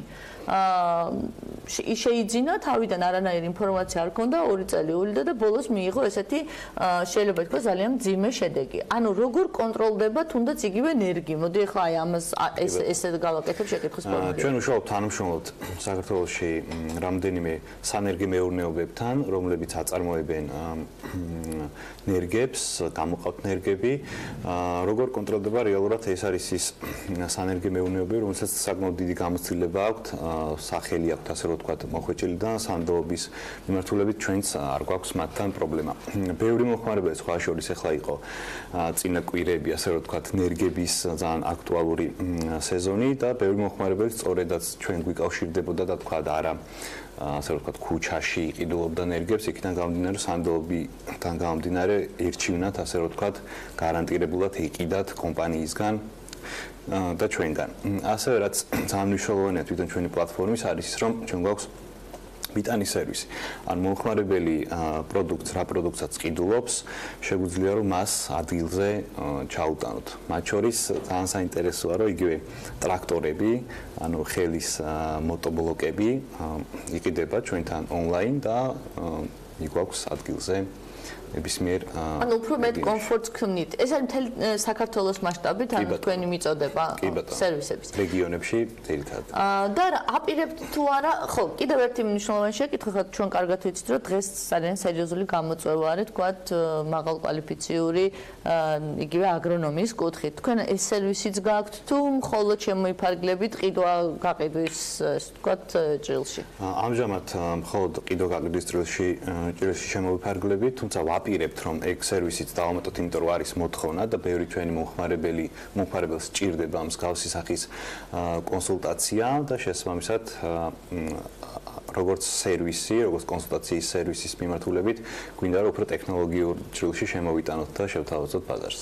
და კიდევ ესეთი შეკითხვა მაქვს, ფიქრობთ თუ არა რომ თქვენ თქვათ იგივე ნერგები და სასუქები და მოтобლოკები თქვათ იგივე მექანიზაციის გაზრდით შემდეგ უკვე თქვენ პლატფორმას, რომ შესაძლებელი იქნება სიტყვაზე იგივე ფერმერი, რომელსაც ყავს პირუტყვი, თქვათ, გაყიდოს თქვენი პლატფორმის მეშვეობით და არ ვიცი ხომ თქვენ ჩაიყვანთ თუ არა ამ პირუტყვს, მაგრამ ანუ ესეთი ღიაობის სერვისი არსებობდეს მომხმარებელს ღიავად მუშაობთ მაგ მიმართულების განვითარებაზეც, როდესაც მომხმარებლებს აქვთ სხვადასხვა სახის პროდუქტი და უნდათ ასე რომ ვთქვათ რეალიზაცია და მივეხმაროთ თქვათ ამ ადამიანებს რეალიზაციაში. ანუ მაი მარკეტისავით არის უბრალოდ მიმართულება არის აგრო? ნუ მაი მარკეტი ალბათ მიტანის სერვისი არ არის. აი რაღაცა კომბინაცია არის ამ ყველაფრის? ჩვენ მიზანი არის რომ აგროსფეროში, როგორც მიმწოდებლები, ისე მომხმარებლები გავაერთიანოთ და ყველა, ასე რომ ვთქვათ, ერთ სივრცეში გოგრაჯიზე მოვახდინოთ მათი ყოფნა, ასე რომ ვთქვათ და შევახედროთ ისინი ერთმანეთს. ამ შემთხვევაში შეიძლება იყოს ნებისმიერი მიმართულების მწარმოებელი და მეორე მათ შორის კი ბატონო, აი მაგალითად ვაპირებთ თაფლის მიმართულებით, იმიტომ რომ ბევრი ჩვენი ასე რომ ვთქვათ, პარტნიორი დაგვიკავშირდა, რომელსაც აქვთ დიდი რაოდენობით რესურსი, სარეალიზაციო რესურსი და უნდათ რომ გოგრას დახმარებით, ასე რომ ვთქვათ, მოახდინონ მათი რეალიზაცია. რამდენინოვანია თქვენი პორტალი? ამჟამად გოგრა არის ქართულენოვანი, ძირითადად ასე რომ ვთქვათ, ქართულენოვანი მოსახლეობისთვის არის ასე რომ ვთქვათ, შექმნილი, თუმცა ვაპირებთ რომ დავამატოთ სხვა ენებით. ძალიან კარგი. ანა მე ვფიქრობ რომ საინტერესოა რომ ყველაფერი ცოტა ეს თქვა დაჩქარებულად გადადის ელექტრონულ სივრცეში, იმიტომ რომ უკვე მიწოდების სერვისი, პრინციპში რაზეც საუბრობდით რომ რა ერთ დღეს ერთ სივრცეში მოექცევა ყველაფერი და ადამიანები აღარც აგრარულ ბაზარში აღარ ივლიან. Ну, რა თქმა უნდა, როდესაც უკვე ეკონომიკა განვითარდება და ფერმასონით შეუკვეთა ყველა. ხო, პრინციპში თამაშები ყველაფერი ცოტა ხანში უკვე ელექტრო ურთიერთობით ჩამოყალიბდება, რაც ვფიქრობ რომ კარგია, იქიდან გამომდინარე თუ დროის დაზოგვარი მნიშვნელოვანი და განსაკუთრებით რეგიონში მცხოვრები ადამიანებისთვის და მათ არ შეუძლიათ რომ ჩამოვიდნენ დიდ ქალაქებში ის სერვისი მიიღონ, რაც მათ სჭირდებათ, ან შეიძლება პირიქით, ძალიან კარგი სერვისია ესეთი პლატფორმა, რომ აგრო მიმართულებით, მხოლოდ აგრო, ამას ძალსახად ხაზგაუსმევ, აგრო მიმართულებით იმუშაონ და რაც ძალიან მომწონს არის რომ ახალგაზრდები ინტერესდებიან. რა თქმა უნდა არ ჩამორჩება შესაბამისი ასოციაცია ამ ყველაფერს და ყველანაირად ახერხებს რომ იმ ტენდენციას რომელიც უკავშირდება თანამედროვე ტექნოლოგიების ასე განვითარებას მათ შორის აგროსფეროც დააწიოს და გაასწროს რიგ შემთხვევებში თუ ქართულ რეალობას გავითვალისწინებთ. მადლობა ნინო. შენ და შენ სტუმარს ძალიან საინტერესო სიახლეების გაცნობისათვის და წარდგენისათვის ნინო ზამბახიძე საქართველოს ფერმერთა ასოციაციის თავმჯდომარე ზურაბ პერტაიას გოგრაჯის დაფუძნებელს მასპინძლობდა საქმიანი დილის ეთერში. ჩვენ კი მათთან ერთად ვასწრებთ დღევანდელ საქმიან ეთერს. ხოლმე ზუსტად 8-ზე შევხვდებით ისევ პირველზე. იქამდე საქმის კურსის ეთერები გელოდებათ ბექაბაცკაძესთან ერთად BMG-ს განახლებული სიახლეები და ბედნიერ დღეს გისურვებთ ამ ყველაფრის მოსახვედრად.